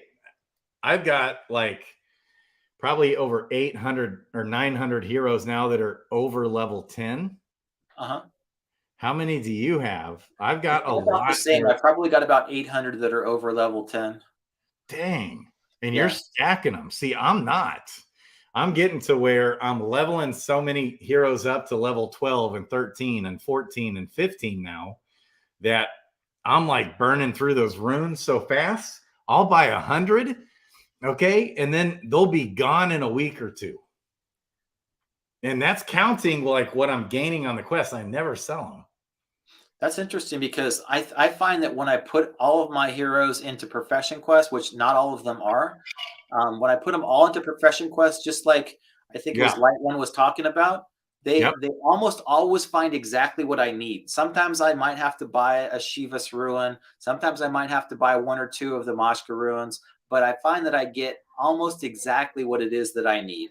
So, I mean, they've got the tokenomics down on that so that you don't really have to spend anything more in the game. You just pretty much find, as long as you're going through and questing 2 or 3 times a day, you're going to find what you need. Right. Yeah. I mean, on the Shivas now, I used to have to occasionally buy Shiva runes. No more. I never do. I just sell. And today I sold 100 for less than $1. And I was like, remember when Shiva runes were worth like $10? I do. I do. Remember when people really wanted to level up? I remember when all of our heroes had max XP. Everybody was at that max XP bar on level 1, and we're like, when can we level up? When can we? And finally they released those Shivas runes, and we're like, oh yeah, we can level up. And they were like $10 each. Yeah. Wow. Last time Light won, baby, bought a rune was when it was $5. Damn. Sounds about right. That was probably back in like January, February. Yeah. I mean, I used to get to where the Shiva runes I'd be good, but every once in a while I'd run out and have to buy some more. But now it's like I get them by the hundreds, I sell them because I just have an overflow. Yeah, I think the Shivas runes too. I pretty much get an overflow of those. Mashkas, I seem to keep a pretty good stable amount. My highest heroes are level 14. I've got probably about 25 or 30 of them. And then I don't really have anybody close to level 50. Do you have any level 15s yet? Yeah, I've got a 17. I've got a few 15s, and So you're stamp potting them? no, I bought them a while back when they were already jacked. Yeah, that makes sense. So once I get 20 or 30 or 40 or 50 over 14, then you probably do start. So eventually the same thing I think is going to happen with Mashka runes. And here's the thing, the more we level our heroes, the more Shiva runes we get too. And so that's why it's so, it's getting to where those are not super sexy anymore to find. It's literally better to get a tier than a rune. Did you ever think that day would happen? No, I never thought that would happen. I mean, the runes to me were going to be really expensive just because you had to have one to level up. And, I don't even know what the next rune's going to be, but there's several people I know that are already on, they could go to level 21 if they had that next rune. So we'll see if the level 10 quests are going to give us the next rune or not, but those could be really valuable, at least for a couple months. Yeah, well, yeah. And I'm super bullish on the Mashka runes for a while. It's going to be quite a while. It's going to the demand is going to continue to raise for these Mashka runes because we're starting to hit thresholds of heroes hitting that level 10 now. Says, look at your tool. Let's take a look at this. I just saw it. Your tool right here. We got level 10 plus. We're at 40,000. Okay. We've got about 500,000 alive heroes. And that's not even, that's not counting Harmony. So, I mean, just think of when all these heroes start hitting level 10, level 11, the demand and then even when they start hitting like level 15, I think there's going to be a demand for those Mashka runes. Okay. That's interesting though, that you never have to buy them. Yeah, I've been in pretty good shape with almost all the runes, so I haven't had to buy anything for a really long time. Probably like Light One. I mean, I've just been, what I find I pretty much use, and I level up all my heroes as soon as they're ready. So they're always getting leveled up. But it's interesting to me to see that where basically 10% of all of the heroes, I would have thought it would have been higher than that. Mm-hmm. So it's less than that. It's probably like 8% of all the heroes in the game are level 10 plus. Right. And to me, to get to level 10 took a little bit under a year. So, probably like 9 or 10 months to get to level 10.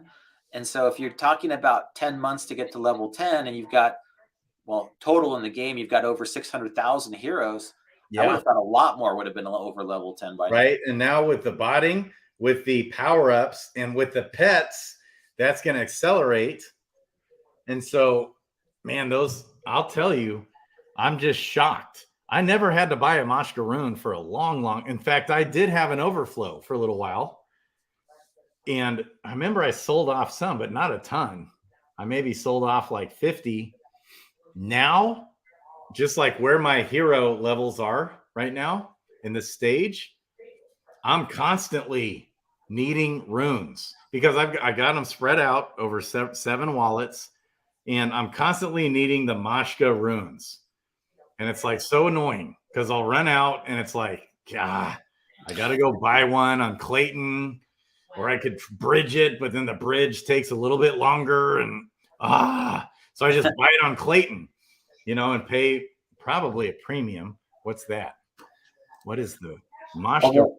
Yeah, the liquidity on Klaytn's so low that it's hard to buy anything. Yeah, I'll just buy like one so I can do the damn level. And so, okay, they're actually reasonable. Okay, interesting, baby. Okay, gents, just woke up in the UK, baby. Everton FC. I'm seeing some new names on here, baby. Yeah, cheers, Everton. Yeah. One thing, Grady, I do love about crypto is that it doesn't matter where you are. It's like there's going to always be somebody up in the world doing something. Yes. I've got great friends now, like Swiss crypto guy. It's just like he's amazing. He's great. There's so many people across the world now that people in Australia, people in in Asia, obviously, people in Canada. It's so cool to be like, on streams with people that it doesn't matter. Like you could do your streams like you typically do at 1 a.m. and there's going to be somebody who's waking up so halfway across the world that's like, oh yeah, I just jumped on. So great to see you. I love it, man. The community, it's like, you guys are my people. I've like cut off everybody in my life except my kids. And so this is like social hour for me. This is interesting. Frost bloaters are pumping. Why is that? That's weird. I know that the stone carver's out, so stones are cheap and everything else has gone up that makes stones. Dang, look at all this stuff. 30%.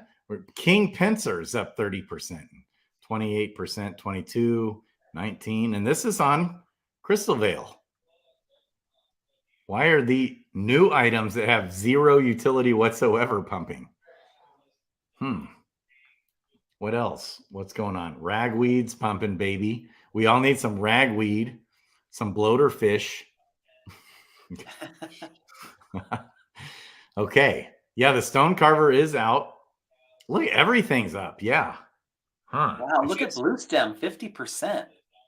Dang, really? Wow. Which is still nothing. It's still worthless. It's not. Yeah, but everybody was trying to get ahead of the green eggs. They know it's going to go up another 2 or 3x. So it's absolutely makes 0 sense whatsoever to sell any blue stem or spider fruit right now. Right. It's a fraction. It's a very small fraction of a penny, both of them. Wow. I still think that gold and tiers are going to be the way to play it because there's higher liquidity, and I think that they're going to be the two things that really get the bulk of it. The items will go up. The unfortunate thing is the liquidity is so low that you'll probably only be able to get a couple dollars from each one of them. Yeah, right. Otherwise, you pump the price like a mofo up or down. Yeah. So interesting here, guys. Okay, so stuff's happening. We got new people coming into the game. Yeah. Yeah. What you can do with those, though, if you really want to make some money from it, is match it up with Jewel and put the blue stem in there. And then if the blue stem goes up, yay, your Jewel, you're going to buy a bunch more Jewel with it. Then you just exit that liquidity pool and you've got tons more Jewel. Yeah, right. And so anytime you provide liquidity, you just want to make sure, the only thing you want to make sure is you're good with having an abundance of both. So you only do liquidity with things that you want lots of both. Otherwise, if one dumps, you're going to end up having not if you've got any item paired with Jewel, which you usually, I think, pretty much always want to pair everything with Jewel. Now, if it dumps, you're going to be losing your Jewel and getting tons, like gold paired with Jewel. If gold keeps dumping, you're just going to have a ton more gold. If you're good with that, awesome. As long as you're good with having either or, more of either or. If you want one more than the other and you don't want to lose, like for example, tiers, if you think tiers is about to pump and you want those tiers to use them, okay, and you're not wanting the tiers to pump and then sell off into Jewel and then not have enough tiers at that point, then you want to avoid doing the liquidity. So yeah. But as long as you're good with that, if you're good with losing some tiers and gaining that Jewel, great. Go for it. Yeah. So, okay. Definitely right. Hey, Wowie, how are you? Glad you could jump on. Baby. Wow. What the heck? Wowie. Wowie's in the house. All right. Are we going to do another stream right now with Wowie? Wowie has to give us our codexes so that we know exactly which heroes are going to be best to use for PvP. I'm almost relying on him. I found out, Grady, that Wowie gave me a Wowie score on my last video, so I was pretty psyched about that. I've gotten a Wowie now. You got a Wowie. Was it on this awesome, the DeFi Kingdoms 100x Jewel one? It was. That video, dude, was so good. Okay, let's find it. Okay. Oh, that's us last week when Crypto Life. So guess what happened from this? Okay, see this video right here? We're at Crypto Lifer. And so here's what happened. If you remember, Crypto Lifer was talking about the weight token. Okay, and then he played the video. It's like a BitSpoke TV, whatever video, and he got turned off by something. I don't even know what he's talking about, but he got turned off by something on that video. And he can be like that way a little bit. He can be kind of particular. And so he was like, he like wasn't sure what to think about next crypto gym all of a sudden, even though not totally, he was still bullish on it, but he was like, he said on this video, I need to reach out to Crypto Grady and tell him to get that out of that video, you know? And so I did. So I responded to him. Okay. And I connected him with Jet. I told Jet about it. I showed him the clip. Jet took this clip where he was bullish on the weight token and clipped it out and tweeted it out into the world. Then, and I connected with Crypto Lifer and Jet and connected them two together. And now the very next show, Crypto Lifer starts talking about being on season 2 of the next crypto gym. I love it. So they must have hit it off, baby. Oh yeah, definitely. I'm so excited about next crypto gem because the names that are going to be on there are absolutely incredible. And you know what I just saw, Grady, too? I was going to tell you. So Altcoin Daily, Aaron and Austin, they're doing their own Shark Tank too. I know. I forget what they're going to call it, but have you seen that? I've heard about it. I haven't seen anything on it. I just heard they're also coming out with a crypto TV show. Exactly. They're going to be doing the same thing. They're going to have like new crypto projects on their show and have like he's asking for crypto influencers to come on and be judges, and they're going to grill these new crypto projects and see which ones are the best. And you know, it's going to be so cool to get all of this free, you know, advertising and marketing for the ecosystems, because we're all going to be able then to see like what their questions they're asking them, who's the best project, why are they the best project, what are they doing right now. I'm super psyched for DFK because I just want to see what I Am George is going to say about DFK, because after he came out with this FUD, you know, whenever it was like a year ago, I just want him to be like, oh my God, these guys are actually pretty cool. I want to hang out with them. I want to be fans of their project. And if he is, you know, all of a sudden there's 1 million viewers right there that are all over DFK. So 1 million, right? So I totally connected, by the way, with Altcoin Daily in Miami. Yeah, like big time connected, and they've responded to a couple of my comments on their videos. I haven't, you know, connected with them as much here lately. They were gonna jump on and do a live stream with me while we were down there in Miami, but then all that crazy stuff with BitBoy broke out. Okay, yeah. But anyways, so check it out. GF Burke back in the house, baby. Oh, so awesome. I love it. So Burke, I just kind of talked about what's transpired here. So I connected Jet with Crypto Lifer, and they hit it off this week. And Jet, then if you remember, Burke, Crypto Lifer is talking about being on season 2 of the next crypto gym. Jet retweeted. Okay, Jet took a clip of when Crypto Lifer was talking about the weight token, and he tweeted it out, and I connected Crypto Lifer and Jet together, baby. And so, okay.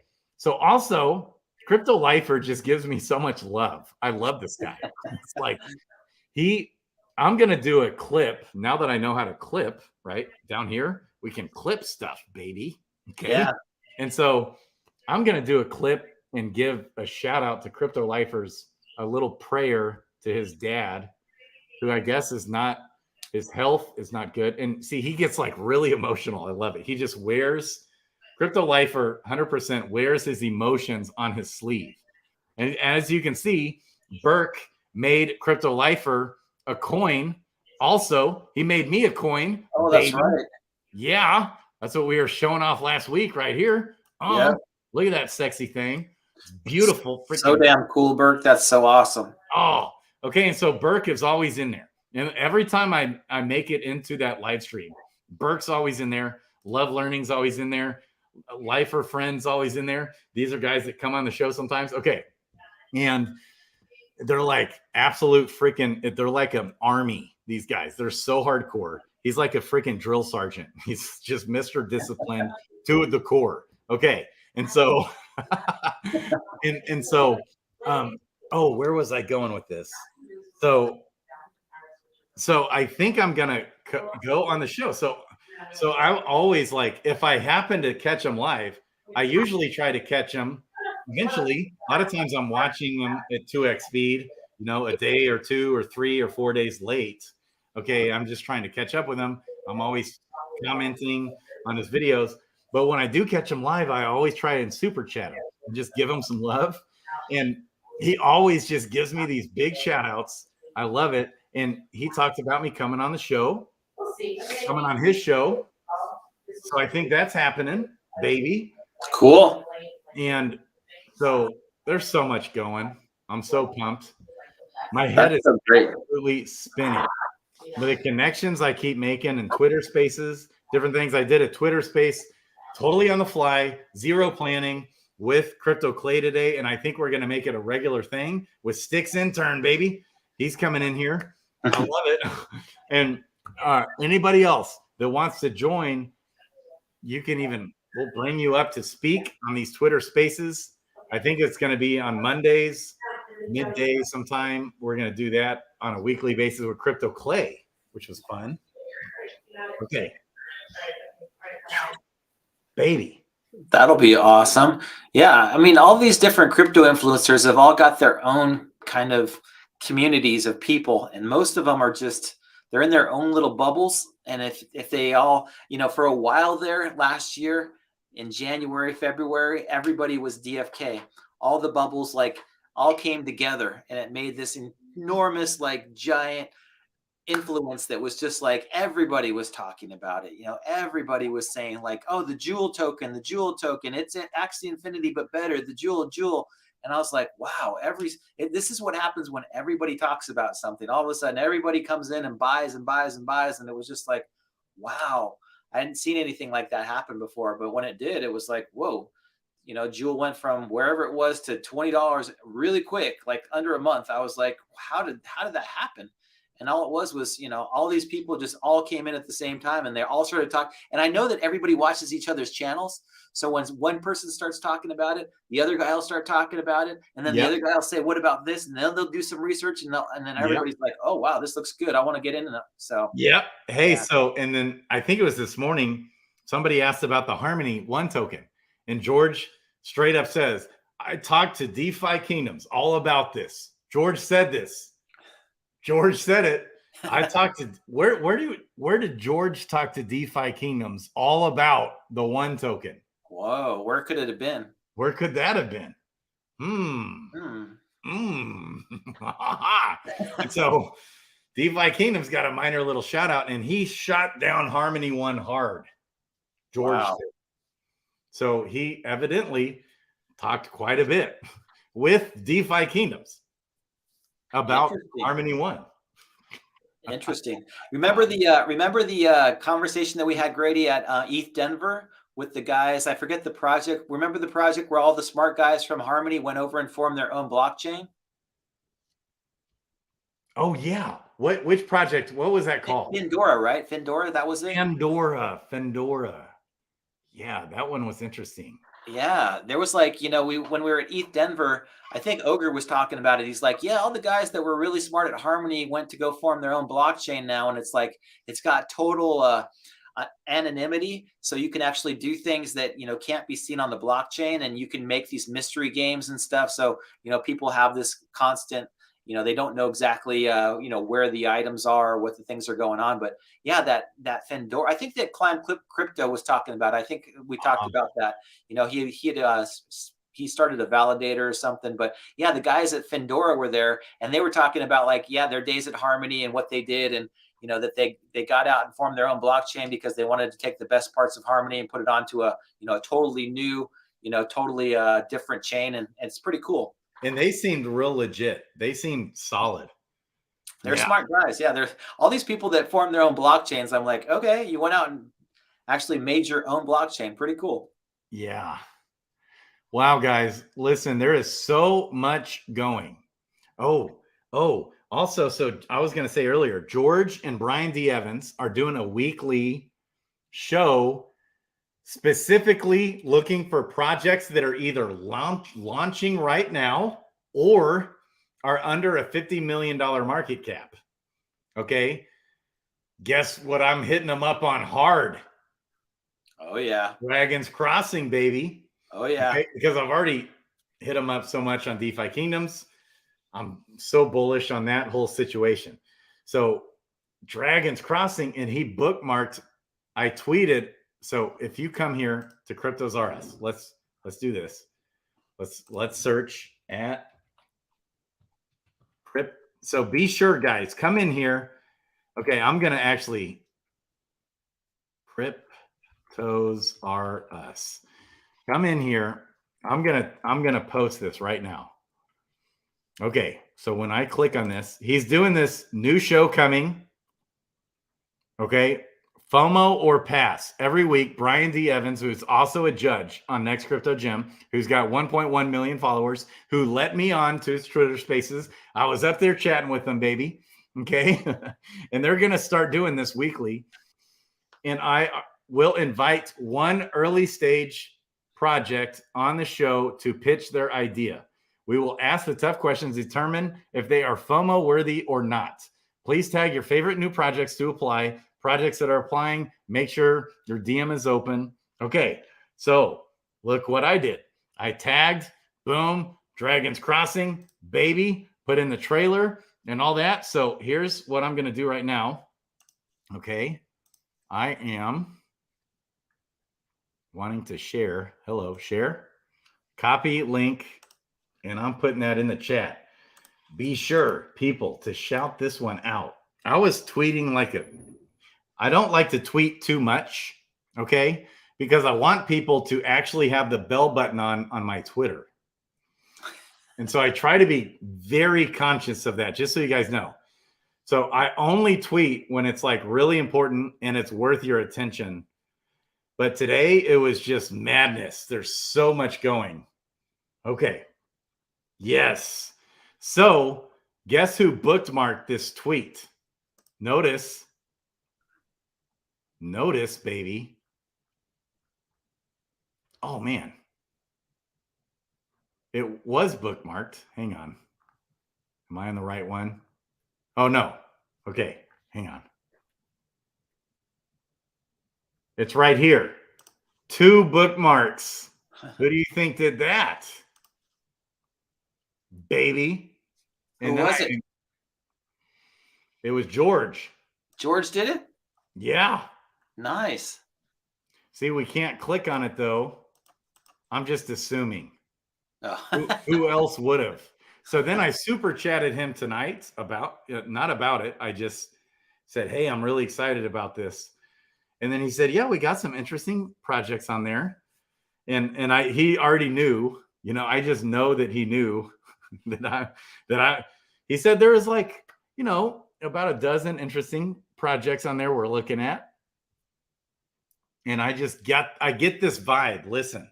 So when George did his 5 or 10 minute recap of his shooting the Next Crypto Gym, I got such a strong vibe that he's talking about these 2 guys that are nice guys. They're not bullies. They're not going to run over people to try and get ahead. They're the nice guys. And he said the nice guys always lose. Okay. But in this case, he's kind of saying these 2 nice guys, and I'm almost sure he's talking about Frisky and Dreamer. He's talking about DeFi Kingdoms, And then he's talking about the community of DeFi Kingdoms. Okay. Nice. I think he's talking about DeFi Kingdoms. I think you think. We both think. We all think. We all think. Let's go. Let's go. This crypto guy. Good morning to my favorite Swiss crypto guy. Karakit Eternal Zenith in the house, baby. Let's go. All right. Okay. Anything else? It's been 2 hours. What? Dude. Time flies when Jules gonna 100x. You've got to tell the love. You've got to share the love. I mean, there's so much happening right now, and there's so much that still has to happen, right? It's just, oh my God. There's like every week now, I think we're gonna have some update and some crazy, story. This whole George Fulmore pass, is that gonna be an addition to the next crypto gem? Baby. Repeat that.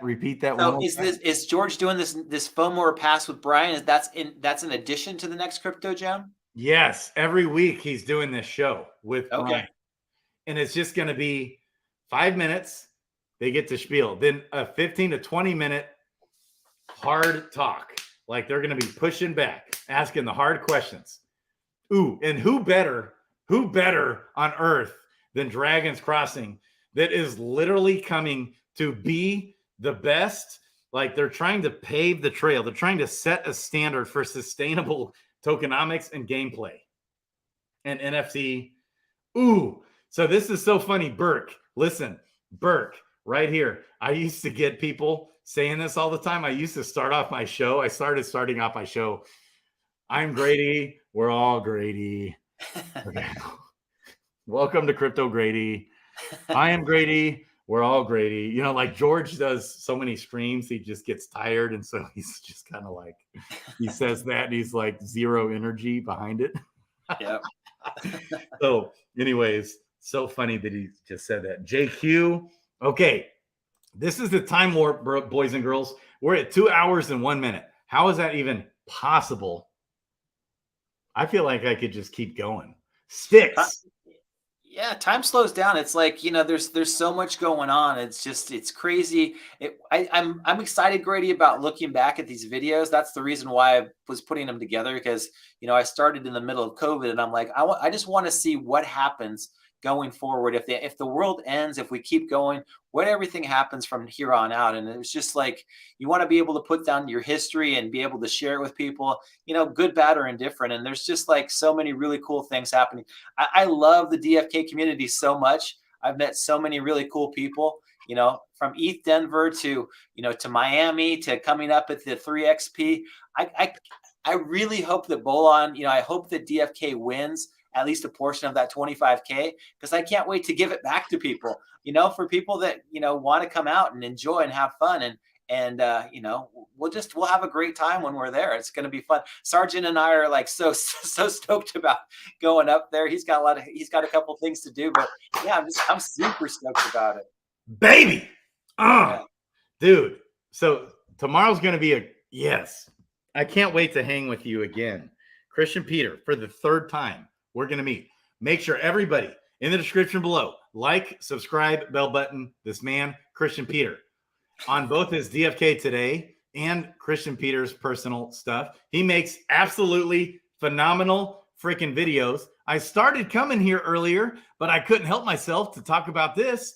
Okay, but look, KRISTIANPETER. Okay, all right, and look what's going on here. Jewel. Baby, this video is absolutely freaking phenomenal. This better have like thousands of views. How many views? Where's it at? Where's the views?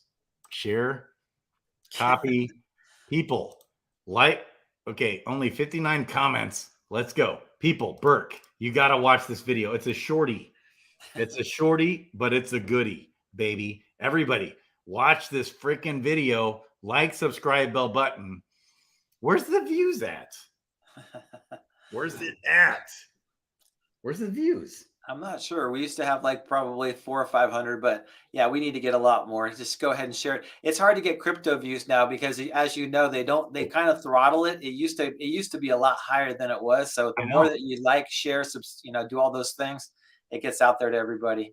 Yeah. Burke, I appreciate that. I'll get you a logo for DFK today. If you want to create a metal coin, I would absolutely love it. I'll cherish it. That would be so cool. So just let me know. You can send me a DM in Discord anytime. Discord's usually the easiest way to do it. Yeah, baby. So yeah, you got a solid base here. This video needs to be seen by the world of planet Earth.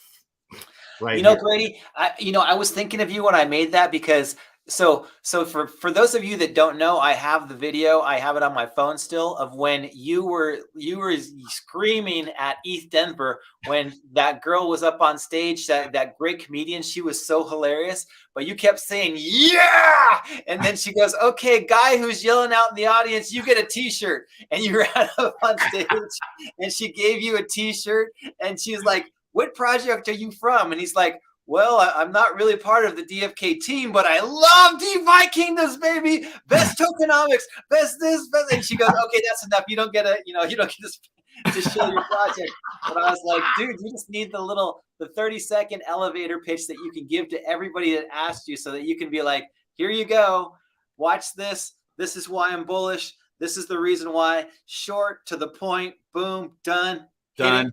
Buy your tokens, drop the mic. Let's go. Mic drop. Like, subscribe, bell button.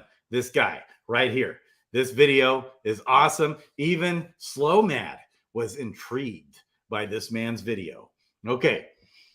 I still think that Raph has the best 30-second elevator pitch. I still borrow his from time to time because he was so dead on. I was like, dude, this is the best DFK pitch I've ever heard. If I was new, I would be like all over it. But I tried to borrow what's going on in the ecosystem right now and why I'm so excited about it. I love it, man. That Sergeant Filthy McNasty is so funny. He did that and then literally left the stream. Like, mic drop, baby. Okay. So I'm so bullish on what's happening just in life, the connections I'm making. It's been so fun. Sticks Intern's going live tomorrow. What time, Sticks? Holler. Okay. And I'm going live twice tomorrow, and the Twitter Spaces got a lot going. Yep. I might try and jump on with tomorrow on DFK today. I'm going to drop the DFK helper buy button for Zealous and Coolio. So I'll try to get that out there. It's going to be hopefully a little bit shorter one if I can do like a 5 or 10 minute video. But yeah, the new stuff that's happening with DFK helper, I'm sure that everybody's going to be super excited to see what they're doing. Baby, I'm so stoked. I can't even keep up all day, every day. My head's spinning. I still haven't eaten today. Oh, not tomorrow. Wednesday. That's right. Wednesday, I've got a packed day. Sticks Intern is Wednesday. Yep. That was a great episode last week. Keep up the good work. Everybody who's content creating right now. Oh my God. I love watching it. I love everything that's going on from the Bogside chat boys to everybody in between. It's just like so cool to see all the reckless speculation and everything else that happens inside the community. Oh my gosh, so much. And Sticks is a lawyer. He's so big brained. He is so funny because he plays this dumb guy, that's kind of like Doug Hype does. It's like a role play of being dumb and making fun of himself and being stupid. But this dude Sticks is absolutely brilliant. I hope he invites. I'll be honored to be invited onto Sticks' stream. I love this guy. I want this guy on my stream too. I love this fool, baby. Yes. I'm almost intimidated when we do one of those Sergeant Filthy McNasty panels, and we've got all the attorneys that are out there. It's like Matty Peskin, Sticks Intern, and I don't even know who else, but everybody's like an attorney, and I'm like, oh my God, I got to go against all the lawyers now. DeFi Kingdoms is an ecosystem full of lawyers. Yeah. Isn't that crazy? It's wild. And then we have Dreamer, who's the master risk mitigator. He's like always looking for the attorney point of view, the legal opinion to make sure that everything's on the up and up. And I'm like, okay, good. At least we have somebody who's looking out. Yeah, to it like a fault. So hardcore. I love your warm and fuzzies, Sticks Intern. baby. Okay, and we got Jaka Mach, baby, in the house. I love this guy. Okay, Dr. J, baby. Dr. J. Oh, and so just so you guys know, if anybody ever needs an intern, Styx is your guy. He's everybody's intern. Okay. Yes. You're right. Boxside Chats has been on fire. This ecosystem's on fire, but not really yet. It's not on fire at all, but is. It's so crazy how like we always we're always looking, you know, like what's up, what's next, what's coming up, and it's just like there's so much on the right. This is the first time in a while that I've actually felt like, wow, we've got. I mean, I guess last time was like right before the Avalanche Summit, right? That's the last time that I got really bullish on DFK was when I was like, okay, they're going to do something big at the Avalanche Summit. I know they're going to do something big, and they did. I mean, they knocked the house down in Barcelona, and everybody was talking about it. I woke up at 3. I woke up at 3 in the morning to watch the live stream from Avalanche of Dreamer and Fox on stage, and I taped the entire thing, and I made a video like that same day, and I was like so excited. Fox was up there in his shades, you know, he was still like anonymous, he was still like non-doxed yet, and you know, he was like doing his thing with Dreamer on stage, and the token shot up like 50% one day, and I was like, whoa, this is awesome. But that was about the last time that I was like, oh my gosh, this project's going to go to the moon, baby. And little did we know it would go down by 99.99%. Hey, it's okay. It's okay. The fundamentals, baby, are better than ever. Now's the time to get in. So much going. I can't, my mind, I'm like about to freaking explode. I'm going to have a heart attack because I can't even share everything that's actually happening behind the scenes, people, and it's killing me. I'm just bullish on DFK. There are new people coming in the game. They're trickling in. I'm doing a video tomorrow on a guy that wants to get in and he's got a guild. He reached out to me. He's trying to spread the love of DFK in this big ass guild, I guess. Then, okay. There's more. There's so much going. I can't even keep it straight. If I didn't have Kong, I would be in trouble. I would be a mess. Kong, God himself from the heavens, reached down and said, Grady, here's Kong, because he knew that I would have died from head spinning, from so much happening. I'm streaming out all day, every day on Twitter Spaces, different things going on all over the place. It's just nonstop. It's time to have breakfast, baby, at midnight. Breakfast from yesterday's breakfast. We're catching up. We're going to do it. I love you, man. I love you. Anything else, Kristian Peter? These streams are fire. The stream from last week we did. Look at this real quick, live. This stream from last week, 1K views, baby. Look at that. 1,000 views. That's what we're doing. Everybody's got to like, share. We're all getting everybody's, you know, content's out there. So the more people that are all doing the same thing, you know, talking it up, and Reddit and Twitter, whatever your favorite social media is, get it out there.